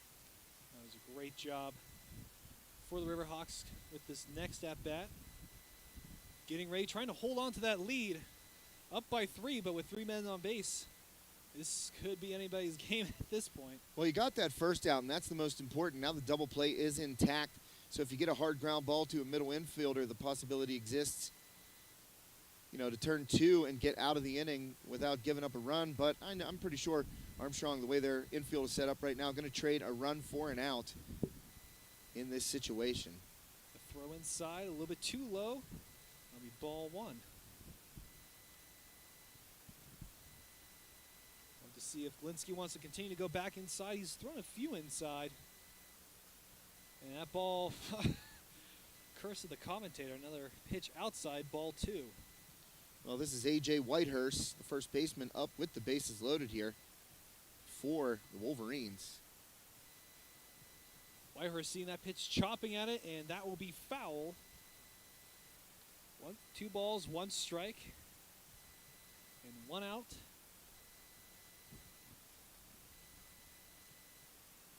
Now the Riverhawks look to continue to hold on to that lead. Bases loaded.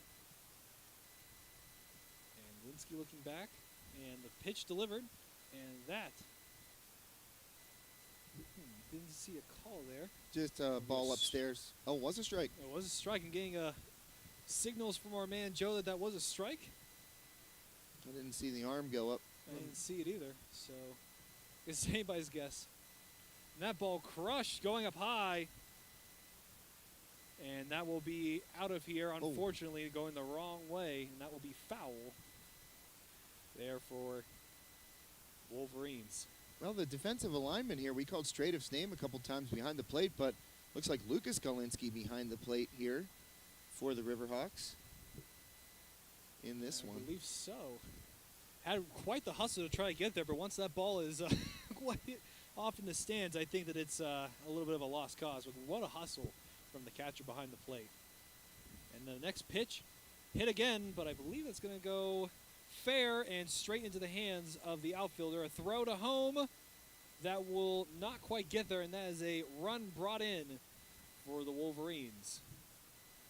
2-4, cutting that lead to 2 runs.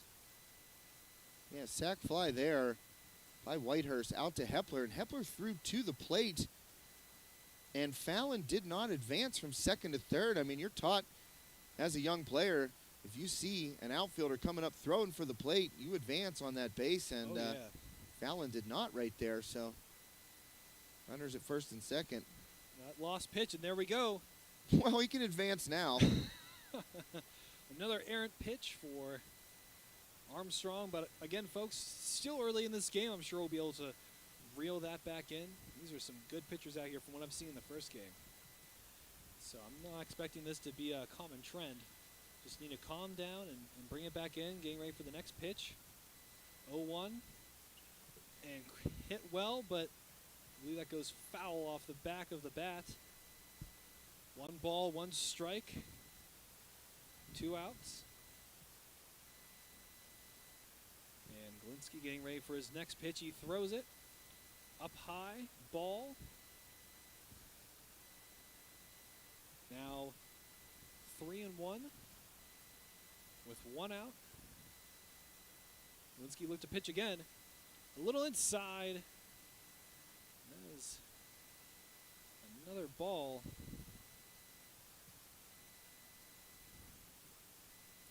Now Galinsky's going to have to decide whether or not he wants to go back inside or throw a speeder down the middle. I think he will, and that ball will be hit well into the outfield and missed by the outfielder. And that will bring 2 runners in. And this game just got interesting, folks, as we are now tied here in the 2nd inning. Well, Shearer helping his own cause right there at the plate. It went over Hepler's head. 3 this inning for Woodland Hills, and now a tie game at 4 apiece. 2-run single as Shearer did not try to press the issue and advance to second base. Next pitch coming up, and that is a ball given up and given straight to first base, trying to get Shearer, I believe you said, is on first, and so I think they're trying to catch him a little bit off, trying to catch him stealing, as people have been stealing all day. So now Galinsky moving back to the mound. Next pitch, inside, I think that's a strike. Yeah, Galinsky kind of stood up in front of the umpire before he was making the signal, but I think it was a strike too. Yeah, that was a nice pitch, nice fastball. Next pitch down low, chopped at, and that goes foul towards the Riverhawks dugout. I believe that is a 0-2 count. Yeah, up right now, Dan Patulski, the catcher.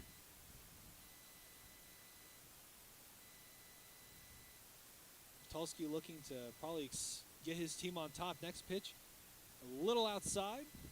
That'll be called a ball. 1 ball, 2 strikes. With 1 out. And Galinsky, that ball crushed up high and caught by the third baseman, and the side will be retired as we will be moving into the bottom of the 2nd. And with that, folks, we're going to take a short break for our lovely sponsors, but don't go anywhere as we have more high-flying baseball action here in Armstrong. On.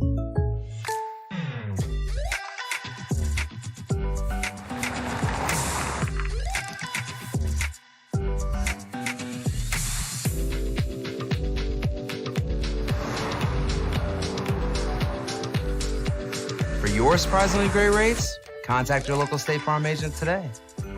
If you want the real deal, call State Farm agent Ryan Bowser in Ford City today. Like a good neighbor, State Farm is there.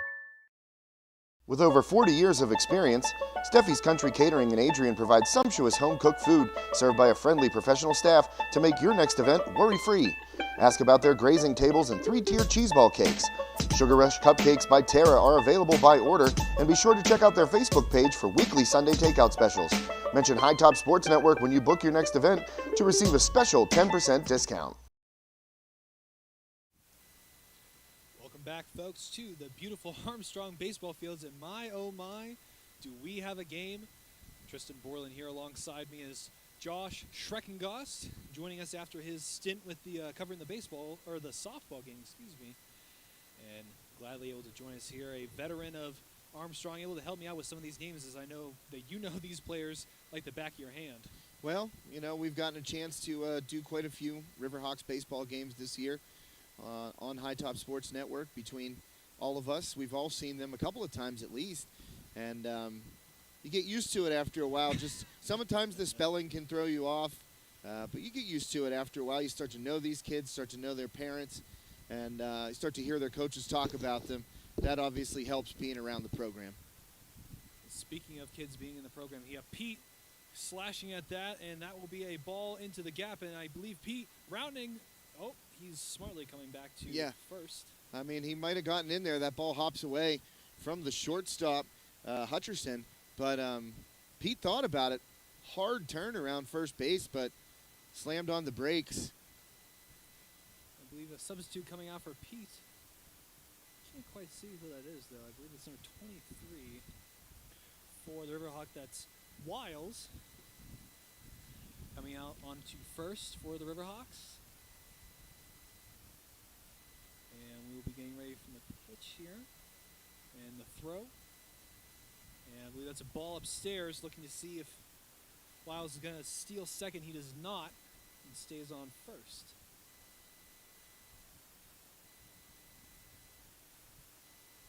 And next pitch, 1 ball, no strikes. And it's a strike with the ball coming in, and that is second stolen by number 23, Wiles. I don't think that's Wiles. I think Wiles is number 3, actually. Or maybe that's his little brother. Oh, there's a second Wiles. I believe Joe and I were talking about that earlier. He was correcting his. I accidentally gave the younger Wiles credit for something the older one did, and I believe that is a foul. Well, there are a couple of Wiles, a couple of Galinskis. My goodness, it's quite a family affair out here. We love to see it. Love to see the family bonding. Yeah, that's Zach Wiles. Yeah, you're right, 23. I know Eli's number 3, but a couple of Wiles is out there. Next pitch coming up. Hit, and I believe that's going up and will be foul. Heading over to the Riverhawks dugout. That is the second foul. So that makes this a 1 ball, 2 strikes so far with this at bat. Yeah, this is Jesse Hepler at the plate. And the next pitch by the Wolverines. Inside, now we strike number 3. I mean, that's just a big old bender curveball right there, 12-6 over the top. And Hepler just watched it for strike 3. Thought it was going to be a little bit on the inside, but like you said, it bended around and just caught the corner. What a great pitch. And Armstrong coming up next with their next batter. And the pitch, a little too inside. Trying to see who that is based on the smaller number.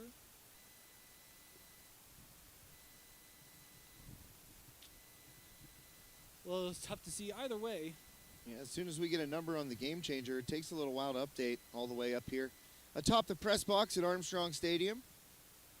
So as soon as we get a number, we'll let you guys know. 1 ball, 1 strike.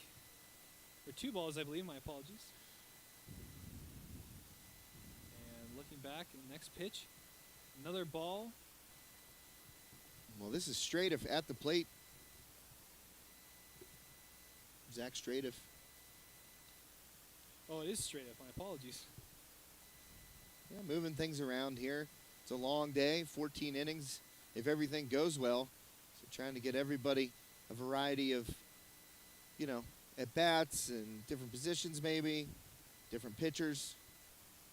We'd love to see a lot of variety, a lot of Swiss Army knives out there. Doesn't help us being 650 feet away, but Definitely does not. 2 balls, no strikes. Next pitch very up high. And I believe that was the third. 3 balls, no strikes, 1 out here for the at-bat. And setting up for the next pitch, 1 man on second, high leadoff. And that will be the first strike of this at-bat, 3-1. yeah, Shearer throwing those curveballs. He's throwing a lot of different breaking stuff. And the times that it's looked like he's been throwing fastballs, he's been missing pretty far off the plate. So maybe just feels more comfortable throwing the breaking pitches. And that is hit a little too high. I believe that's going to be caught for a second out. And that is keeping a man at second. Straight up with the major league pop-up right there to shortstop. And Hutcherson got underneath and had to wait for a while for it to come down. And Zach Wiles can't go anywhere at second base. And Colwell, I was able to catch his back whenever he was whenever he was tossing the back. Colwell up now for the Riverhawks, trying to help his team get over the hump and take this lead away from the Woodland Hills Wolverines. And Josh, you have to wonder if that man at second base is playing with the head of the pitcher a little bit. He's so scared of him stealing third. Well, I mean, as you guys have mentioned a couple times, just tons of stolen bases, and it's easy to steal on a guy that's throwing nothing but slow curveballs. Riverhawks have certainly been taking advantage of it. And that hit went foul. 0-1 for Colwell at the plate at the moment. With Wiles, hard lead off. And that pitch in the dirt. And Wiles will steal third. That's what I said last inning. I'm pretty sure Coach Fabian has told his guys, if you see that ball hit the dirt, take off. Exactly. It's been a hard day back there behind the plate for Patulski. And we'll make it 1-1. And next pitch, I believe it was a ball. Yeah, it was a little bit high there. Now 2-1 for this at-bat. And the kick and delivery. A little inside. I believe that was another ball. 3-1 now for this at-bat. A lot of curveballs, like Josh, you were just saying. A lot of curveballs, a lot of movement. And one of that movement is being affected by the slight wind that we have up here on the hill. And that was called strike, but lost by the catcher. I wonder if he's putting any kind of knuckle on that, because even pitches that have come in cleanly to the catcher, he's having trouble hanging on to them. Yeah, that's especially with the knuckle. You have to wonder that. Full count for this next pitch. Sends it. That ball hit well. Oh yeah, I got a piece of that. And will be caught by the outfielder, and the side is retired with the Riverhawks not being able to do much on offense, but we'll have to see if the Wolverines can answer back. Yeah, Scott, this is a big park. I mean, I don't know if you played high school baseball, but you get into some parks that are a lot smaller than this, and it's very deep to left center field. And Colwell got a good swing on that ball, and it still was 20 feet in front of the fence there. Scott able to have plenty of room to record that out.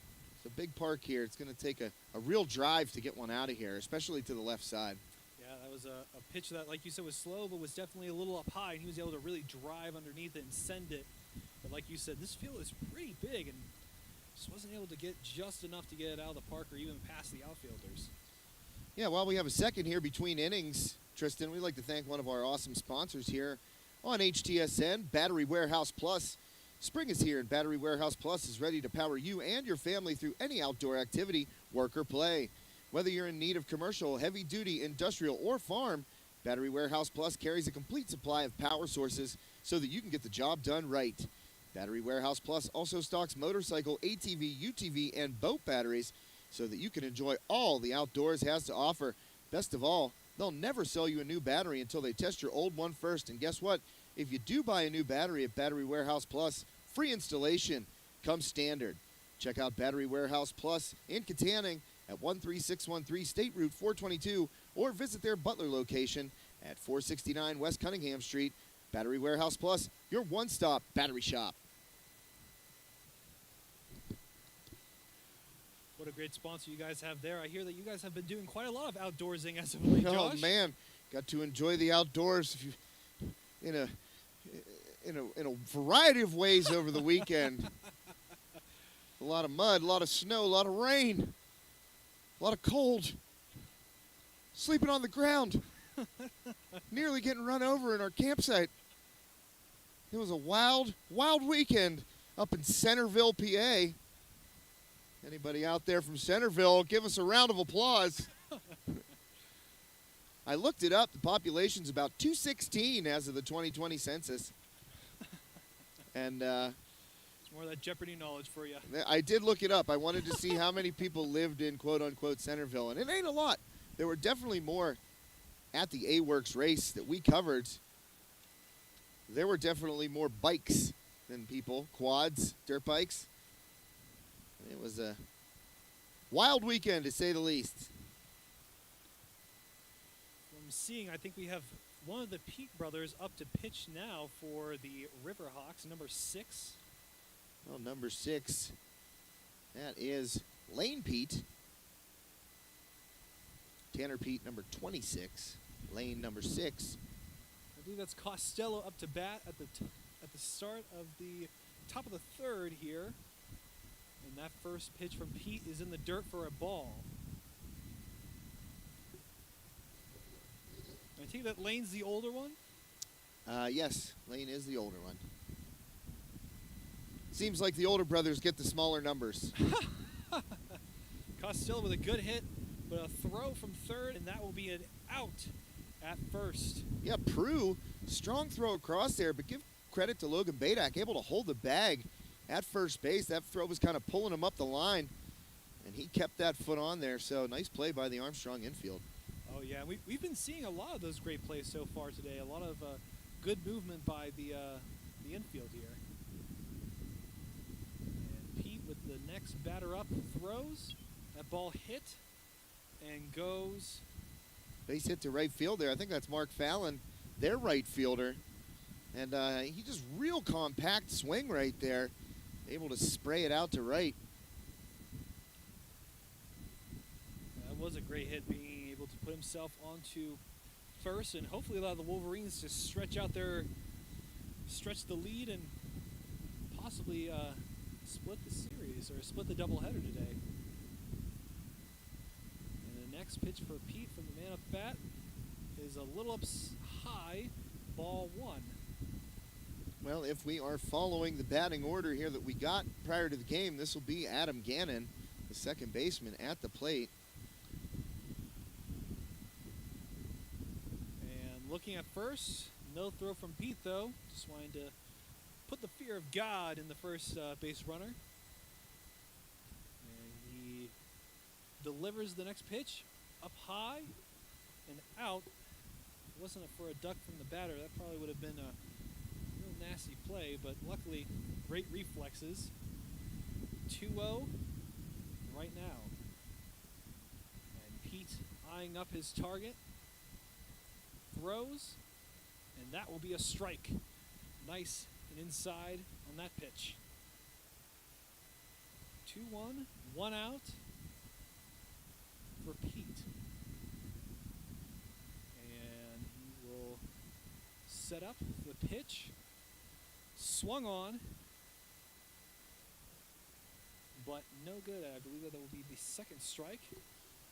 Yeah, Gannon just swung through that one and gave Fallon a chance, to get down to second base. Fallon showing good speed right there. That was a strong throw from behind the plate by Galinsky. Fallon just a little too fast. Yeah, great athleticism we've seen from all these baseball players. Just able to sprint dead out all day. Reaching down, chopping, and that ball will be caught Nice play. by the catcher. Well, that's just great awareness behind the plate right there by Galinsky. That ball was a check swing, and that was actually Dom Simonetta at the plate right there. So he came in, must have come in to hit in that spot, but he just kind of, an excuse me swing, check swing, popped it up, and Galinsky, good awareness to get that mask off and get back there and snag that. And with that, Pete throws, wasting no time, definitely scooting along here in today's game. And that will be in for a ball, I believe. I thought that was a strike, but... Oh, that must be a strike then. Oh, another strike. All right, that first one was definitely a strike because that ball was exactly where the first one was. Yeah. So good eye there, Josh. I guess when you've been here long enough, you get to see some things. You got them sheep eyes. 0-2 pitch swung on, and that is a third strike for a strikeout, and that will retire the side. And the Riverhawks will be getting ready to be at bat and hopefully take this game back from the Woodland Hills Wolverines. Yeah, tied at 4, going into the bottom of the third here. These teams were obviously close up until the last inning in game 1 of this doubleheader. So another tight one here. And while we have a moment, we're going to thank another one of our awesome sponsors, Phoenix Physical Therapy, Katanning, Rural Valley. Life is all about motion, so orthopedic injuries are just a part of life. Phoenix Physical Therapy, Rural Valley, and Katanning will help you recover, recharge, and rise to new heights after an injury by creating a program focused on you. Your life should be pain-free and filled with activities that you love, and with help from Phoenix, you can get there. Schedule 24/7 online at phoenixphysicaltherapy.com or call us today to make your appointment. That's Phoenix Physical Therapy, Katanning, and Rural Valley.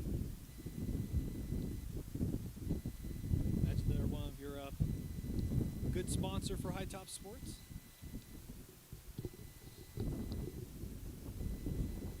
Folks, if you're just joining us, Tristan Boylan here alongside me, as you just heard, Josh Reckengoss, a elder statesman of the High Top Sports Network, a founder, and has agreed to do color with me here on a beautiful Wednesday evening here in Armstrong. You see the rolling hills and river and the school. I believe right now there is a volleyball game actually indoors getting underway for the Riverhawks. But enough about what's going on inside. How about we stay outside and wonder what's going on here in this baseball game. Tied at 4. We bottom of the third. And the first pitch of this inning goes and is crushed, going out into the gap in the outfield, but will be caught by the center fielder for the Wolverines. That's what I'm telling you, Tristan. This is a long field, especially in that left center field alley and left field.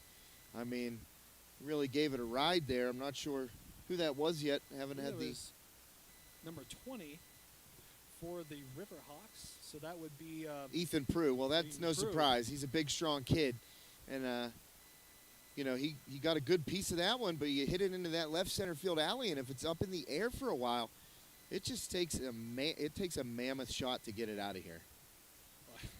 With that pitch there being a ball. Next pitch hit well, but I believe this is going to be another. Oh. And it will be another fly out. Oh, Fallon making it interesting out there in right field. Caught that one about 3 inches off the grass.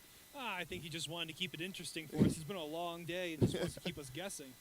That was a great play nonetheless. 2 up, 2 down. Third man of the inning coming up to bat for the Riverhawks. Can't quite tell who that is. And the first pitch of this at bat goes way up high. And that will be ball 1.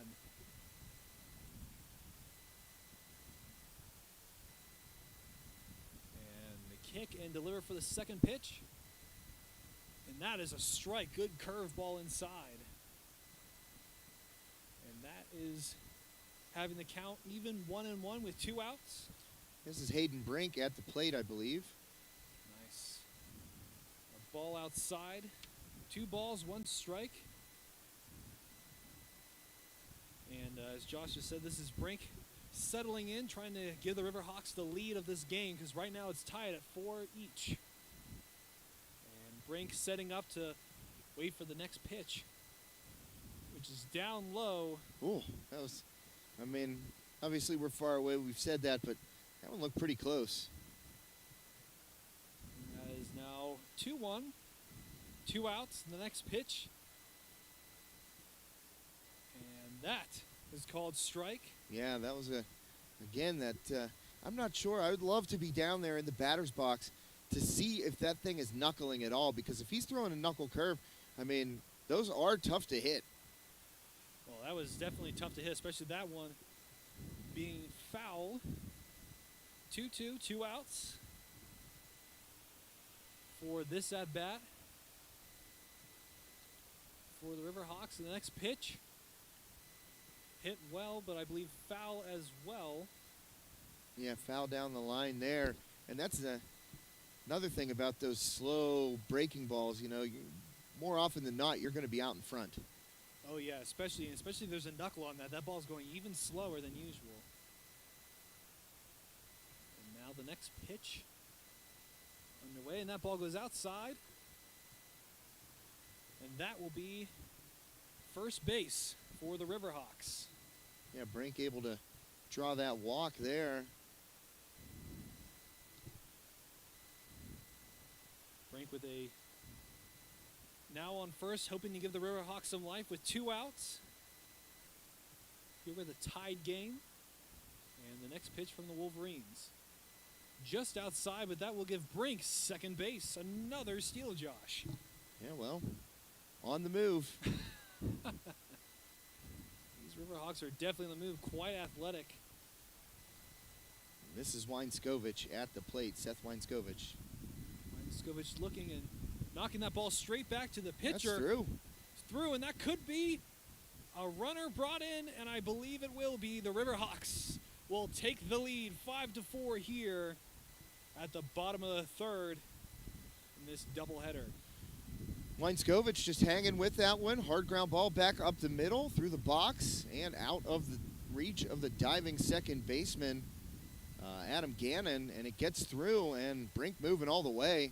Comes in to score that go-ahead run. And the throw back to the first baseman. And now Riverhawks, I'm sure, would like to stretch that lead as well as they did in the first game of this doubleheader. Made by quite the victory margin. And now that is a wild pitch way outside. And now, once again, Josh, another steal. Yeah, Weinskovich, easy for him to take that bag. Logan Badak at the plate right now for the Riverhawks. Badak now waiting for the next pitch. And the Wolverines will deliver. Looking, and my goodness, quite a leadoff there. Well, neither of his middle infielders were there. And looked like Shearer thought, hey, I'm just going to run this guy back. Oh, that's a late start right there. He's going to be out. And that is true. Josh seeing it all the way, and that is definitely an out at third, and that will retire the sides. But Armstrong able to take the lead there and able to make this a 5-4 game here on their home turf. Well, Weinskovich right there, he hesitated. That ball dropped off of the glove of Patulski and hit the dirt, and he just kind of hesitated halfway between second and third base. I think if he's taken off and going the whole way, he's in there easily, but he hesitated, kind of leaned back towards second, and then took off, and Patulski was able to recover, get the ball down to third base, and Costello put the tag on Weinskovich for the final out of the third inning. So now we're going to be heading on to the fourth, and Josh, I believe we have another sponsor to give a quick shout out to while we're changing the field. Oh, we always have a sponsor here on High Top Sports Network. We'd like to thank Sprankle's Neighborhood Market, located at 151 North McCain Street in downtown Katanning. Sprankle's features an unrivaled meat selection and delivers quality ingredients at the most competitive prices around. Be sure to sample the chef-made sushi, the boba tea, always prepared fresh daily. And be sure to stop in for Sushi Madness every Wednesday. Hand rolls for just $5. Pick up a homemade grab-and-go meal. Take home a delicious custom hoagie. And remember to check out Sprankle's Facebook page, too. Hashtag #SaveOnMeat. And what I added to that little read during the softball game is check out the deli right now. Yesterday I stopped in after I played hoops, and I picked up dill cheese. Ooh. Phenomenal. Oh, yeah. Horseradish cheese. Little zing. Okay. And then also Sprankles has their own turkey breast that they slice. They brown it in oil. It is just tremendously seasoned, very, very good. And you make a sandwich with that turkey and that horseradish, whoo, baby. Not much better, especially if it's on a homemade Sprankles roll, Tristan. Well, I was going to say, today is Wednesday. I guess I'm going to have to stop for some sushi after this game. Best is to stop for sushi in the morning. Chef Pa has that thing filled up right around lunchtime. Get a poke bowl also. That's all the sushi borrowed together. Well, unfortunately, we're not at Sprankles, but we do have a foul for that first at-bat in this inning for the Wolverines. And now the next pitch, chopped, and that will be fair. Rolling down. Oh, no. I have Josh shaking his head no. I guess I lost the ball in the sunlight over Well, there. you can see, sometimes those are, everything's incredibly hard to see up here, Tristan, but if that was fair, that umpire would have pointed toward the field of play. Instead, the home plate umpire went like this, so foul ball. So that will be... Because I didn't see the ball either. I was just looking at the umpire, honestly. So that means 1 ball, 2 strikes. The next pitch, hit. And I believe that'll be a foul as well. So we'll stay with 1 ball, 2 strikes, no outs at the top of the 4th. And the next pitch for the Riverhawks, hit, and that will be fair. No, that's a foul ball also. That was up at the eyes. Right there. Oh, man. And he just got the bat on it. I don't know how. It was literally up at the batting helmet. And he yanked it foul down the right field line there. It was a good save. Not sure if you could see the number of who's up right now. No, not quite. Swinging at everything. That one was again high. Just chasing everything, it seems. He's getting a bat on it.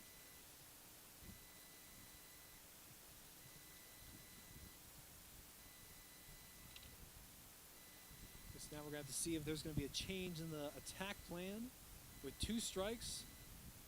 Outside ball. Way outside, actually. 2 balls, 2 strikes. And the kick pitch. Got him. Strike 3. Caught him looking with a fastball down the pipe, and that will be the first out of this inning. Well, that was a good pitch by Pete right there on the inside corner. And able to retire the Wolverines hitter. Still haven't gotten an update to see who that was. Well, I don't think Pete's, unfortunately, I don't think he's going to wait for us as he sends the next ball already. Oh. That's a hit right up the middle. And this could be an out at first. Oh, that was a tough play. Safe. What speed there from the Wolverines. Yeah, that's a tough play for any shortstop to make. That ball may have deflected off of Pete a little bit. He might have caught a little glove off that. And then the shortstop charging across. That's number 15 for the Wolverines. At first base. Yep, that would be. What speed there? And that was Hutcherson. And who's playing short for Armstrong here? Oh, DeMore. I mean, that's a tough play for him. He has to come all the way across on the second base side and try and field a ball that's been slowed down by his pitcher. He made a strong throw, but Hutcherson just too quick. So now the Riverhawks looking back at first to make sure that second doesn't get stolen. His bases have been stolen all afternoon. And the kick pitch chopped fair. And Oh, I believe that was Good caught. catch. My goodness. what a catch out there in right field by Weinskovich. He came in and, Especially with this sun. yeah, he's Bearing down right in fighting his it the eyes. whole way and able to snag that one. The sliding catch. I didn't think he had it, but when he came up with it in his hand, that's how you knew. Yeah, Seth Weinskovich. Really, really nice play out there in right field. And Pete already ready with the next pitch. Up high, throwing to second. Safe at second. Good steal for the Wolverines. Yeah, Hutcherson using that speed. And he beat out the ground ball up the middle that stayed in the infield. And right there, stolen base. So showing off the wheels. Well, we've been seeing wheels all afternoon, that's for sure. Both these teams real quick. And Pete, next pitch. Yeah, he's facing Shearer right now. And Shearer had that ball. He hit over Hepler's head and got a couple runs in his last at bat. That 2 RBI single. Got another runner in scoring position here. Next pitch. Crushed well all the way, and another fly ball caught, and that will retire the Woodland Hill Wolverines for this inning. And the Riverhawks looking to hopefully extend their lead 5-4, heading into the bottom of the fourth. Yeah, Pete able, to work not out of a jam really right there, but, sometimes you get a guy on base, he steals a base, you start thinking about him more than you're thinking about the batter. And Pete was able to stay within himself right there, concentrate on the hitter, and let his defense do the work. And Weinskovich did a great job in right field, tracked the one down on a sliding catch, and then measured that final fly out to end the inning. Something that I can't mention enough is that sun bearing down on Oh, yeah, it's tough for the right fielder, too, as you can see the angle. That's going right into your eyes if you're coming from right to left, excuse me. Tristan, we're going to thank another one of our great sponsors here. I wonder which one. We're going to thank TGIF Solutions, the official social media sponsor of High Top Sports Network and the home of Shellhammer Atwood Agency. They can assist you and your loved ones with any insurance need, big or small. TGIF Solutions specializes in all types of insurance: auto, home, family, business, farm, and commercial. Visit TGIF.solutions. TGIF Solutions, insurance that's right for you now and in the future.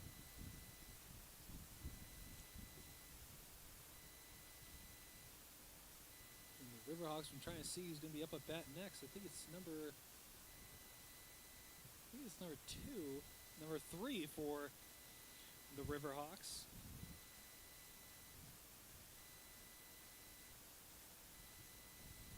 I believe that right. Coming to the plate now.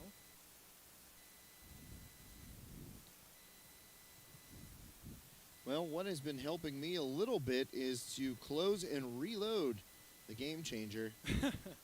It seems to update a little bit faster when I do that. And it says we are in the bottom of the fourth here, so as soon as we get a hitter, I will let you know. Well knocked on to third, Oh. and that error will allow a batter to be put onto first base. Yeah, Riverhawks catch a break right there. I thought that was going to be an easy out at first. Can you see a number there at I first? believe that's number 8, number 6. Well, there's no 8 on the roster, so we're going to go with Lane Pete, number 6, since we know he's in the game. Oh, yeah.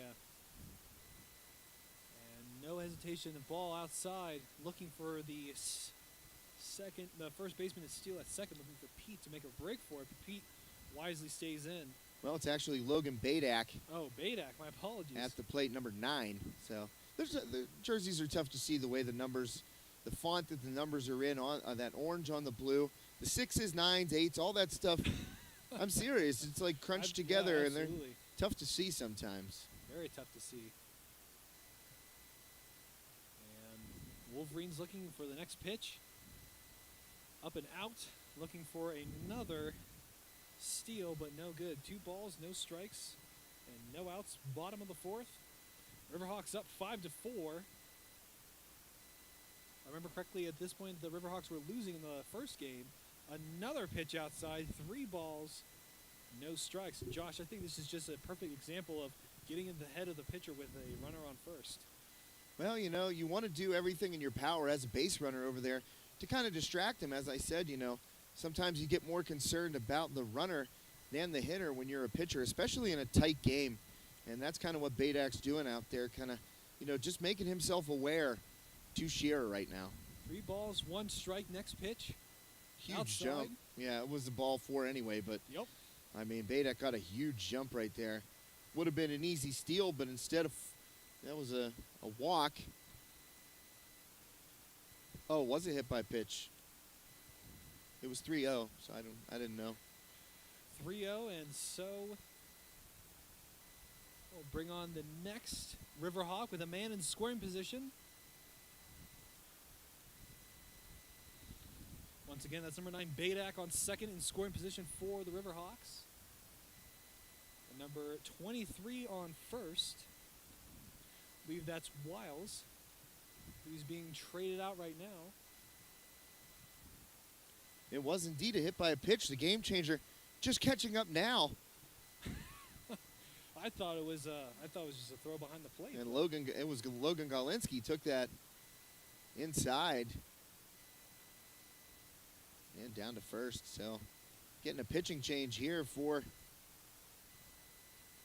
the Wolverines. Not surprising. In this stage of the game, you can't be allowing, you know, you're only down by 1. You can come back and win it, but you need to have, you know, your pitcher be on point. And this is can you see a number out there? Because it says number 11? Is it 11? Patulski? Yep, that is number 11. All right, well, Dan Patulski exchanging the tools of ignorance for a regular mitt and heading out to the mound. Let's see if Patulski has. I believe he saw an outfielder pitching in the last game for the Wolverines. Didn't go quite as planned, but as Joe mentioned in the first game, it was probably just to kind of get them out of the first one so they can come roaring back in the second one with some fresh arms to pitch on the mound. And so we wait for the Riverhawks to be allowed back and bring a batter into the box. It's going to be Jesse Hepler coming up here. And before Hepler steps into the box, we'd like to thank Steffi's Country Catering. With over 40 years of experience, Steffi's Country Catering in Adrian provides sumptuous home-cooked food served by a friendly professional staff to make your next event worry-free. Ask about their grazing tables and 3-tier cheese ball cakes. Sugar Rush Cupcakes by Terra are available by order. And be sure to check out their Facebook page for weekly Sunday takeout specials. Mention High Top Sports Network to receive a special 10% discount when you book your next event. I'm definitely going to have to do that, that's for sure. Handballs, baby. Are those the selling point? They're as big as a girl's softball. Oh, perfect. I can see Joe getting quite excited over there, so they must be good. Hepler, good bunt there, I think. Oh, touched up foul. Unfortunate, and has to run all the way back. Well, it died right in that orange part of that field turf, and that might have been a hit with no play had that ball stayed fair. Instead, just a strike. But yeah, back to the handballs. You're going to want to get those, so make sure you reach out to Terry via Facebook. Steffi's Country Catering. Another hit going out. Might get a run in here. Let's see. And it could be a wild pitch, but Safe. I thought it was tagged, but it will be safe. Badak able to get around that tag attempt behind the plate. That's Simonetta, who's back in. He replaced Patulski behind the plate, and that throw in from center field by Hutcherson was up the line a little bit. Simonetta tried to reach back and grab Badak. Badak wisely going wide to avoid that and getting in there. Riverhawks now up 2. Next pitch in for a strike. So as mentioned, Riverhawks 6, Wolverines 4, bottom of the 4th. 1 strike, no balls, no outs. I'm sure the Wolverines would like to get out of this as quickly as possible. Next pitch in the dirt. That ball lost. Unfortunately, there's a man at third, or else I believe that would have been an easy steal for Hepler.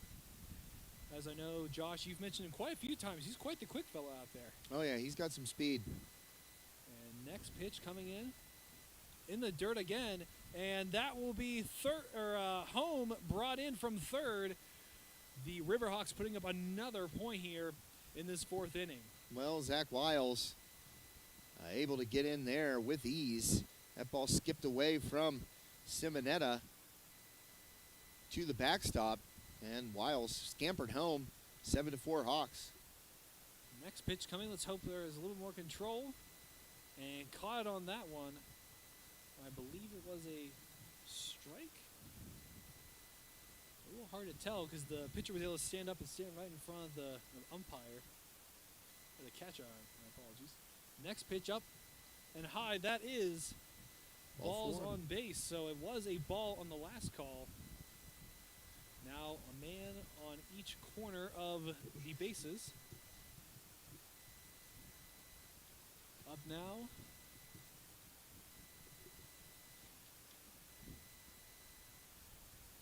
Are the Riverhawks looking to extend their lead even further as it now sits 7-4. Folks, if you're just joining us, Tristan Borland here, play-by-play alongside me, Josh Schrettengloss, the veteran of these fields, I'm sure, as you guys I know have done quite a few jobs up here for the Armstrong Riverhawks baseball team. Oh, quite a few jobs, quite a few lifetimes spent on these premises. And you know, back in the day, this beautiful stadium wasn't up here when Armstrong was formed. The Riverhawks still played in downtown Katanning. Wow. At Red Ullum Field. Classic venue of my youth. I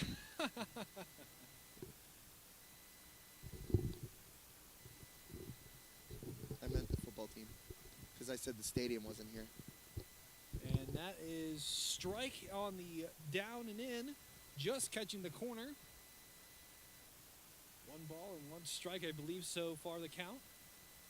Yeah, as Joe was saying, the baseball team played at Bibb Park. The girls softball team played at, the boys played at Ford City, and the girls played at Judd Field on Water Street in downtown Katanning. So before all these great facilities were constructed and the school technically existed, the Riverhawks still played their games in different venues, but now just a tremendous facilities up here now, especially the stadium. It's just absolutely gorgeous, and we are high atop it.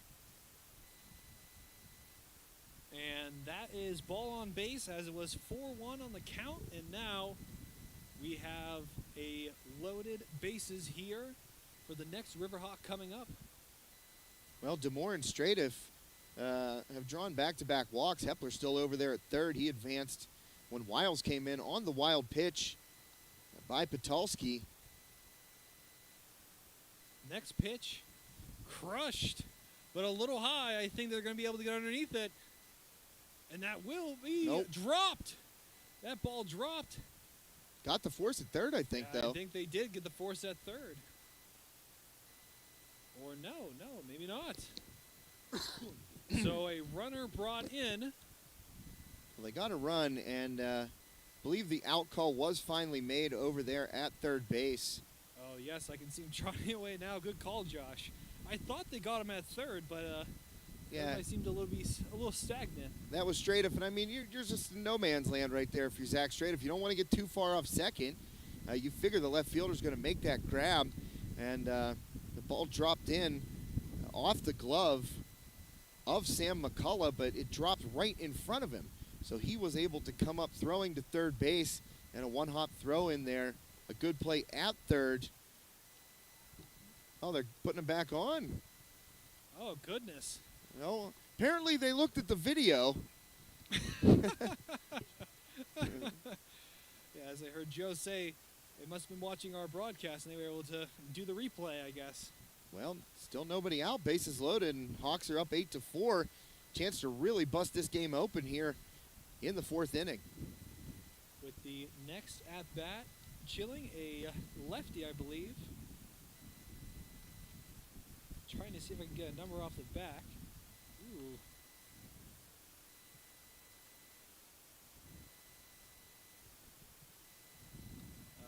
Woodland Hills coach having a few words to say to the ump, but I think everybody has agreed to disagree, and that we'll be moving on to the next batter.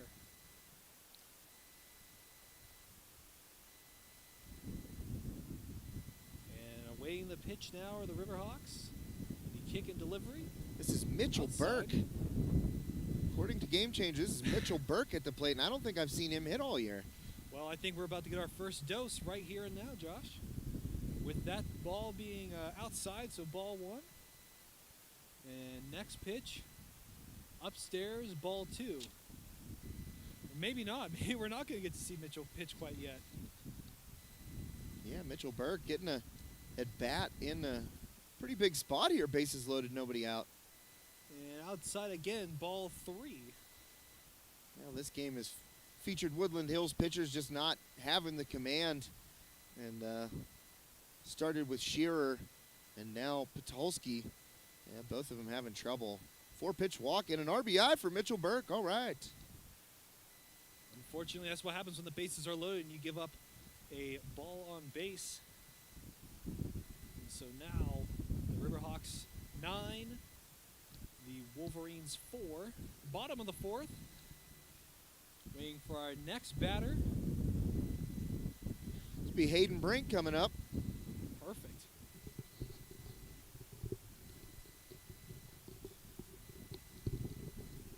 And Burke now stepping into the batter's box, waiting for the pitch and the delivery. Ooh, in the dirt.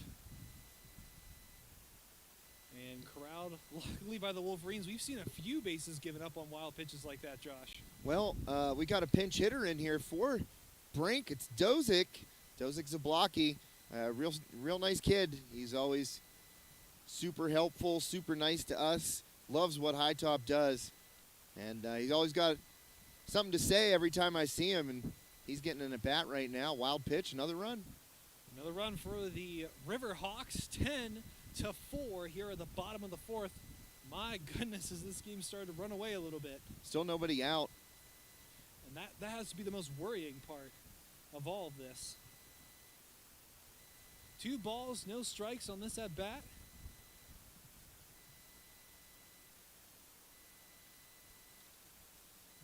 We seem to be bringing in a new pitcher for the Wolverines. Well, let's see who it's going to be. Back number 1, I believe. Is that Fallon? They might be switching though, those two guys, yeah. Maybe number 6.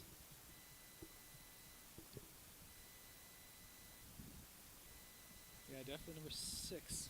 On the mound? Yep, on the mound. Jaden Weems, number 6.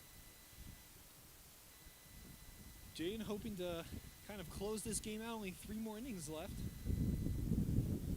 But I guess we could say crazier things have happened. Wolverines coming back from a 6-point deficit, or a 6-run deficit.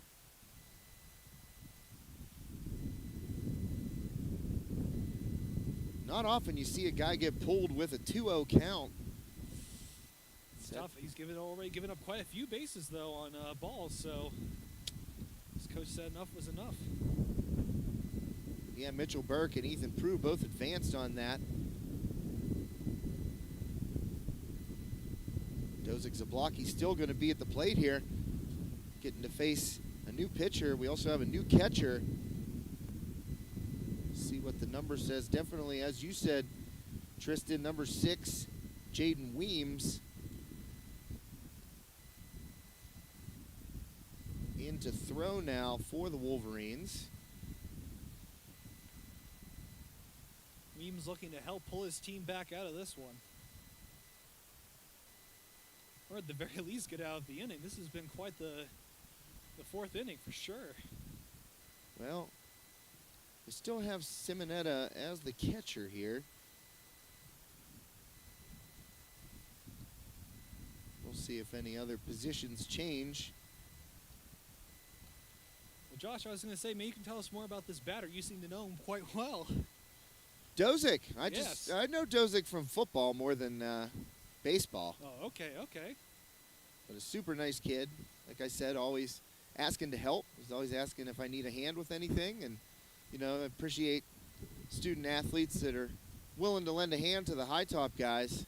And there are always a few at each school that are, you know, every time they see you, they have something nice to say. They want to know what you're up to. They want to know if they can help you. And Dozik's that kind of kid. Well, I know here we definitely appreciate that.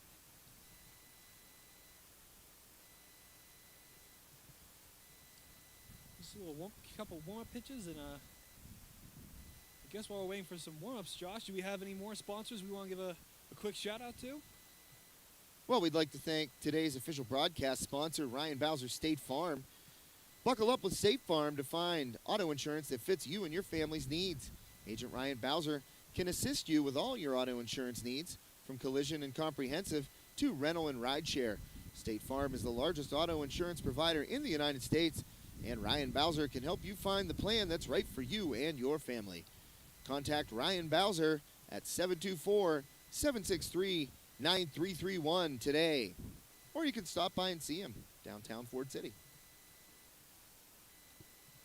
Always appreciate all of our sponsors, because without them I wouldn't be able to do what I love here at High Top Sports Network. Same. A little bit more. Well, Weems looks about ready.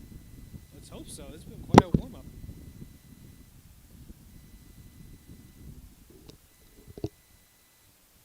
Seems the Riverhawks are ready to get going, and so are the Wolverines, with Weems on the mound. The count is still 2-0 for this at-bat. Weems hoping to bring it back. And his kick and pitch hit. Oh, off bouncer. the shortstop, yeah. And I believe that's going to be another runner brought in. Well, Riverhawks 10 or Riverhawks 11. My apologies. Wolverines 4. Well, Dozik was right on that. He smoked it at the shortstop. Number 1, Adam Gannon, who has moved over from second. And infield was playing in right there, and that's one of those in-between balls. Gannon really couldn't move for it, kind of had to try and play it off the short hop, and it got off his glove, which allowed Prue to come in and Mitchell Burke to get down to third. Obviously, Dozik in safely at first base. Slow throw to first, trying to catch the runner sleeping. Not going to happen, and still waiting for the first pitch of this at-bat. And the kick and delivery. Swung on but miss. That will be a strike.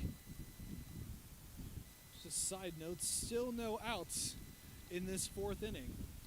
Yeah, nobody down. The 0-1 pitch, down low, ball, 1-1.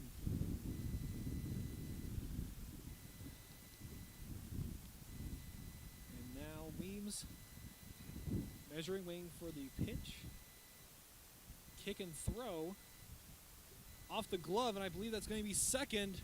A runner brought in, and second stolen off of a wild pitch. Riverhawks 12, Wolverines 4. Here in the fourth, again, still with no outs. Well, you know, it's just been problematic between the pitcher and the catcher today. No matter who's been on the mound, no matter who's been behind the plate, just haven't been able to execute, and a lot of wild pitches. Armstrong obviously able to take that extra base. 2-1, that oh boy, sent back, and that will be safe. Call at first. Wolverines staring in disbelief. I thought the kid was safe as well. That was definitely a little bit of a tough throw there for the pitcher, as the ball was sent right back to him. Yeah, a little tapper by Weinskovich to Weems right there, and Weems had time, but he just let it sail.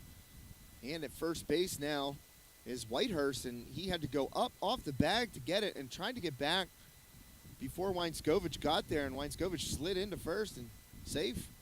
Runners at the corner, still nobody out. And now Weems to get the next batter, he hopes, and that ball a little outside, another wild pitch, but keeping a man at first as the catcher is able to corral that one. The count now 1-0, no outs. And Weems to deliver his next pitch. And he does. Upstairs, strike. Yeah, got a strike. This is Zane Lasher at the plate right now for the Riverhawks. Another name that you know well? Oh, well, you know, I'm just going by the game changer. A lot of these guys are getting action that, you know, you don't get unless you're up 8 runs. Well, they definitely are, and that is strike number 2. 2 strikes, 1 ball.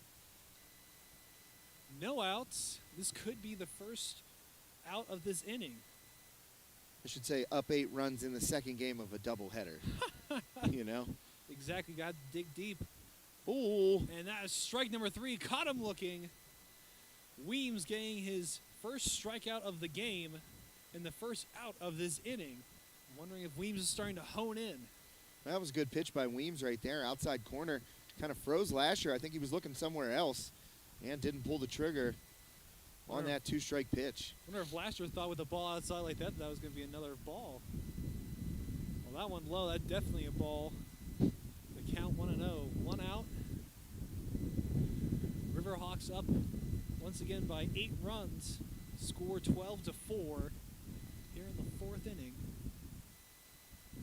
And another ball and second stolen with a man on third. Oh, strike. My apologies. You're able to see a little bit better than I can from his vantage point. Wow, that was a good stop back there. That was a great stop. Another wild pitch, but a good stop by the catcher.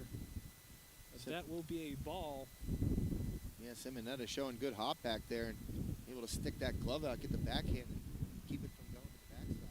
The count 2-1. The next pitch hit well, going out to the outfield, and will be dropped in front. And that is another run brought in. Runners on the corner, run brought in. 13-4 for the Riverhawks.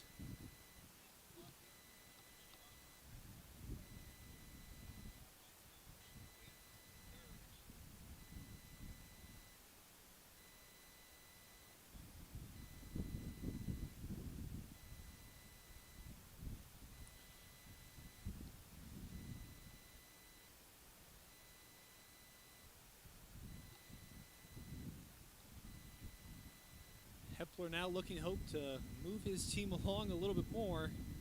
And Weems hoping to get the second out of the inning. Weems the pitch.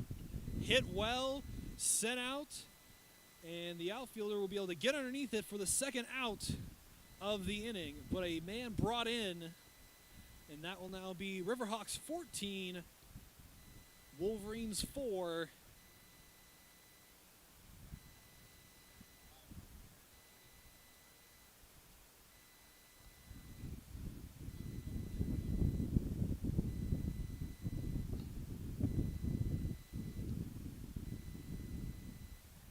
Weems looking for his next out, hopefully, and that ball in the dirt for ball 1, a little wild, and now second will be stolen.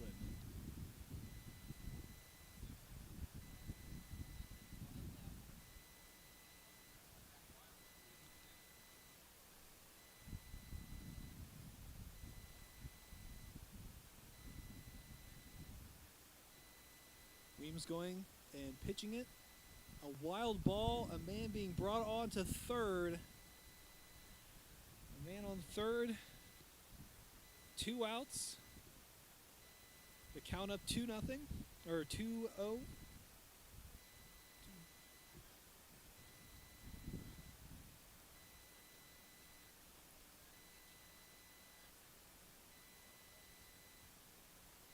That ball in the dirt for ball number 3. And we might be seeing another ball on base. I'm sure Weems is going to show us that he doesn't want that at all as he gets ready for this next pitch. Sends it in the dirt, ball on base.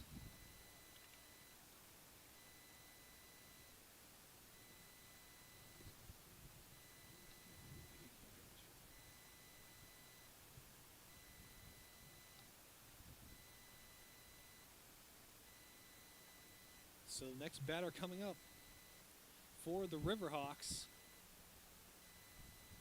And Weems to set up, kick, pitch, outside, and that is ball number 1 for this at-bat. Runners on the corners, first and third, 1 ball, no strikes. And Weems kick, pitch. Outside again. 2 balls, no strikes. Bottom of the 4th.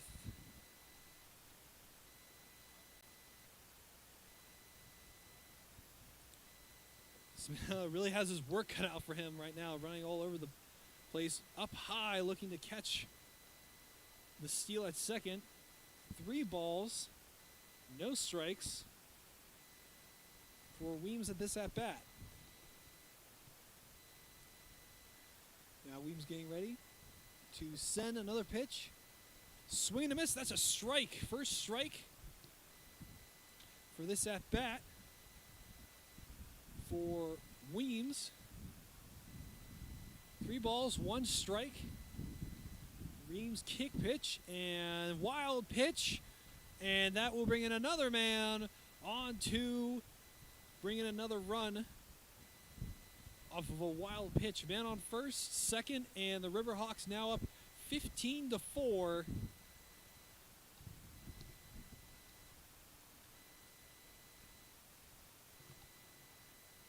the Hawks certainly running away with this one.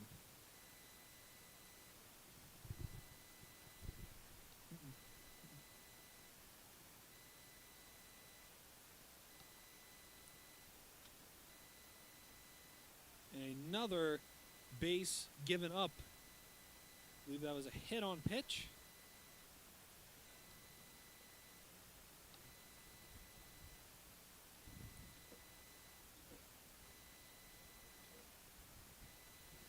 I guess next batter up.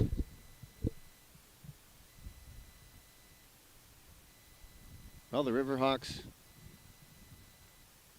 certainly pouring it on in this 4th inning here. 15-4. My goodness. You know what they say, never say never.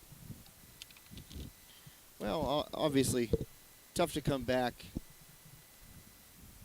And a lot of substitutions, a lot of pitching changes. We're going to get another one here.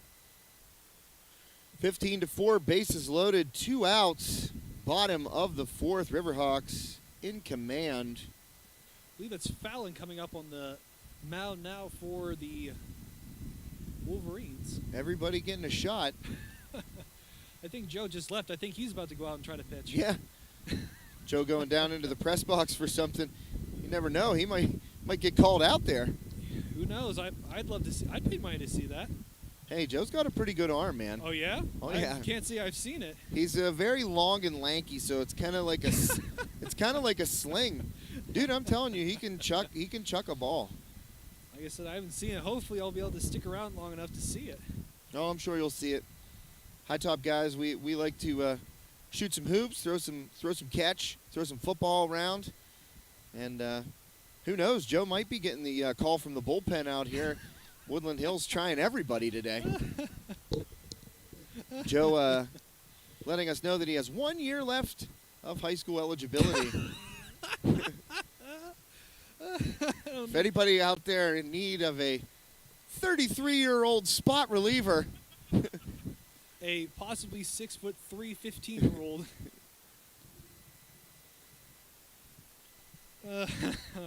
Oh man, look at this delivery from, is this Fallon out there? This is a sidearm 3/4 kind of delivery. Watch these warm-ups. Ooh, he's about to get fancy. Well, that's what I'm saying. I'm sure that, you play 2 games in a day, and this one's obviously gotten away. Ooh. From okay. Woodland Hills. So everybody kind of getting a shot, and I've been in games like this where it's just like, all right, you want to throw? And you kind of go, yeah, I'll give it a shot. And Fallon played the game in mostly right field today. Yeah, he did. He did a good job so far, but now I think he's going to get a shot with his first pitch of the game. Well, Mitchell Burke up at the plate. Unfortunately, Burke unable to get some wood on that as that pitch is way outside for ball number 1. And I think what you got to do, if you're Mitchell Burke, just see if this guy can throw a strike. But Burke taking a cut right there, swings right through that. So now the count 1-1 as Fallon is going to show us his stuff. And the kick delivery way outside. Good job by the catcher to be able to corral that one, as they could have given up another base. Now they'll count 2-1. And Fallon, kick, delivery. Outside again for ball number 3. 3-1 the count. The score 15-4, bottom of the 4th. We'll see if Fallon's ready to give another delivery. He is with a kick, throw, and chop, and that will be fair. And woo! Oh my goodness! Collision at first base. Is that an out? I'm not Yeah, sure. that's I believe an out. so. Woodland Hills running off the field. Burke and, oh boy, Whitehurst colliding over there, running for that bag. Goodness. Finally, the Wolverines able to close the door on the Riverhawks, but not before Armstrong puts up a 10 spot in the bottom of the 4th. And a lot of that due to just the inability to execute, pitching and catching, from the batteries, the assorted batteries of the Wolverines in that 4th inning. Let's see if the Riverhawks are going to trot out a new pitcher maybe. And speaking of assorted batteries, Tristan, it's like, once again, Battery Warehouse Plus. You want to talk about assorted batteries. I never knew so many things had batteries, nor did I know that they came in so many shapes and sizes, but you can head to Battery Warehouse Plus, and they are ready to power you and your family through any outdoor activity, work, or play. Whether you're in need of commercial, heavy-duty, industrial, or farm, Battery Warehouse Plus carries a complete supply of power sources so that you can get the job done right.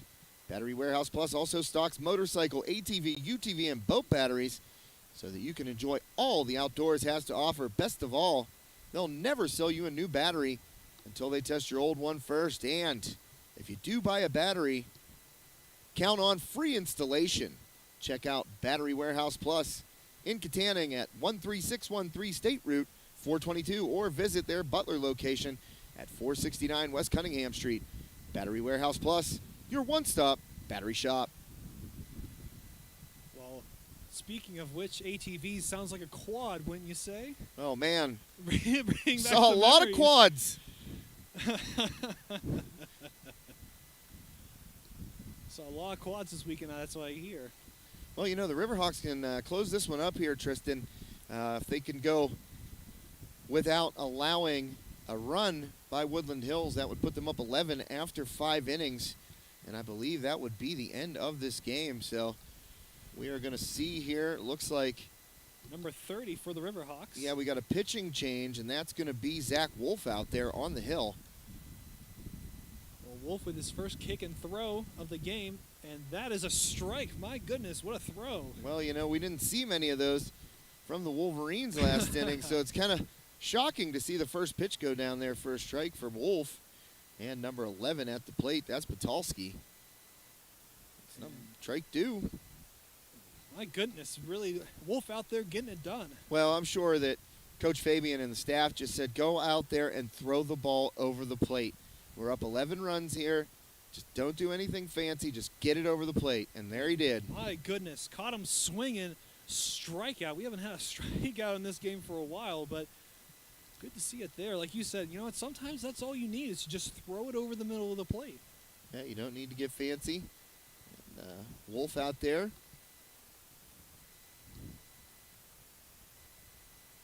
And Wolf looking for his pitch for the second at bat, up high for a ball.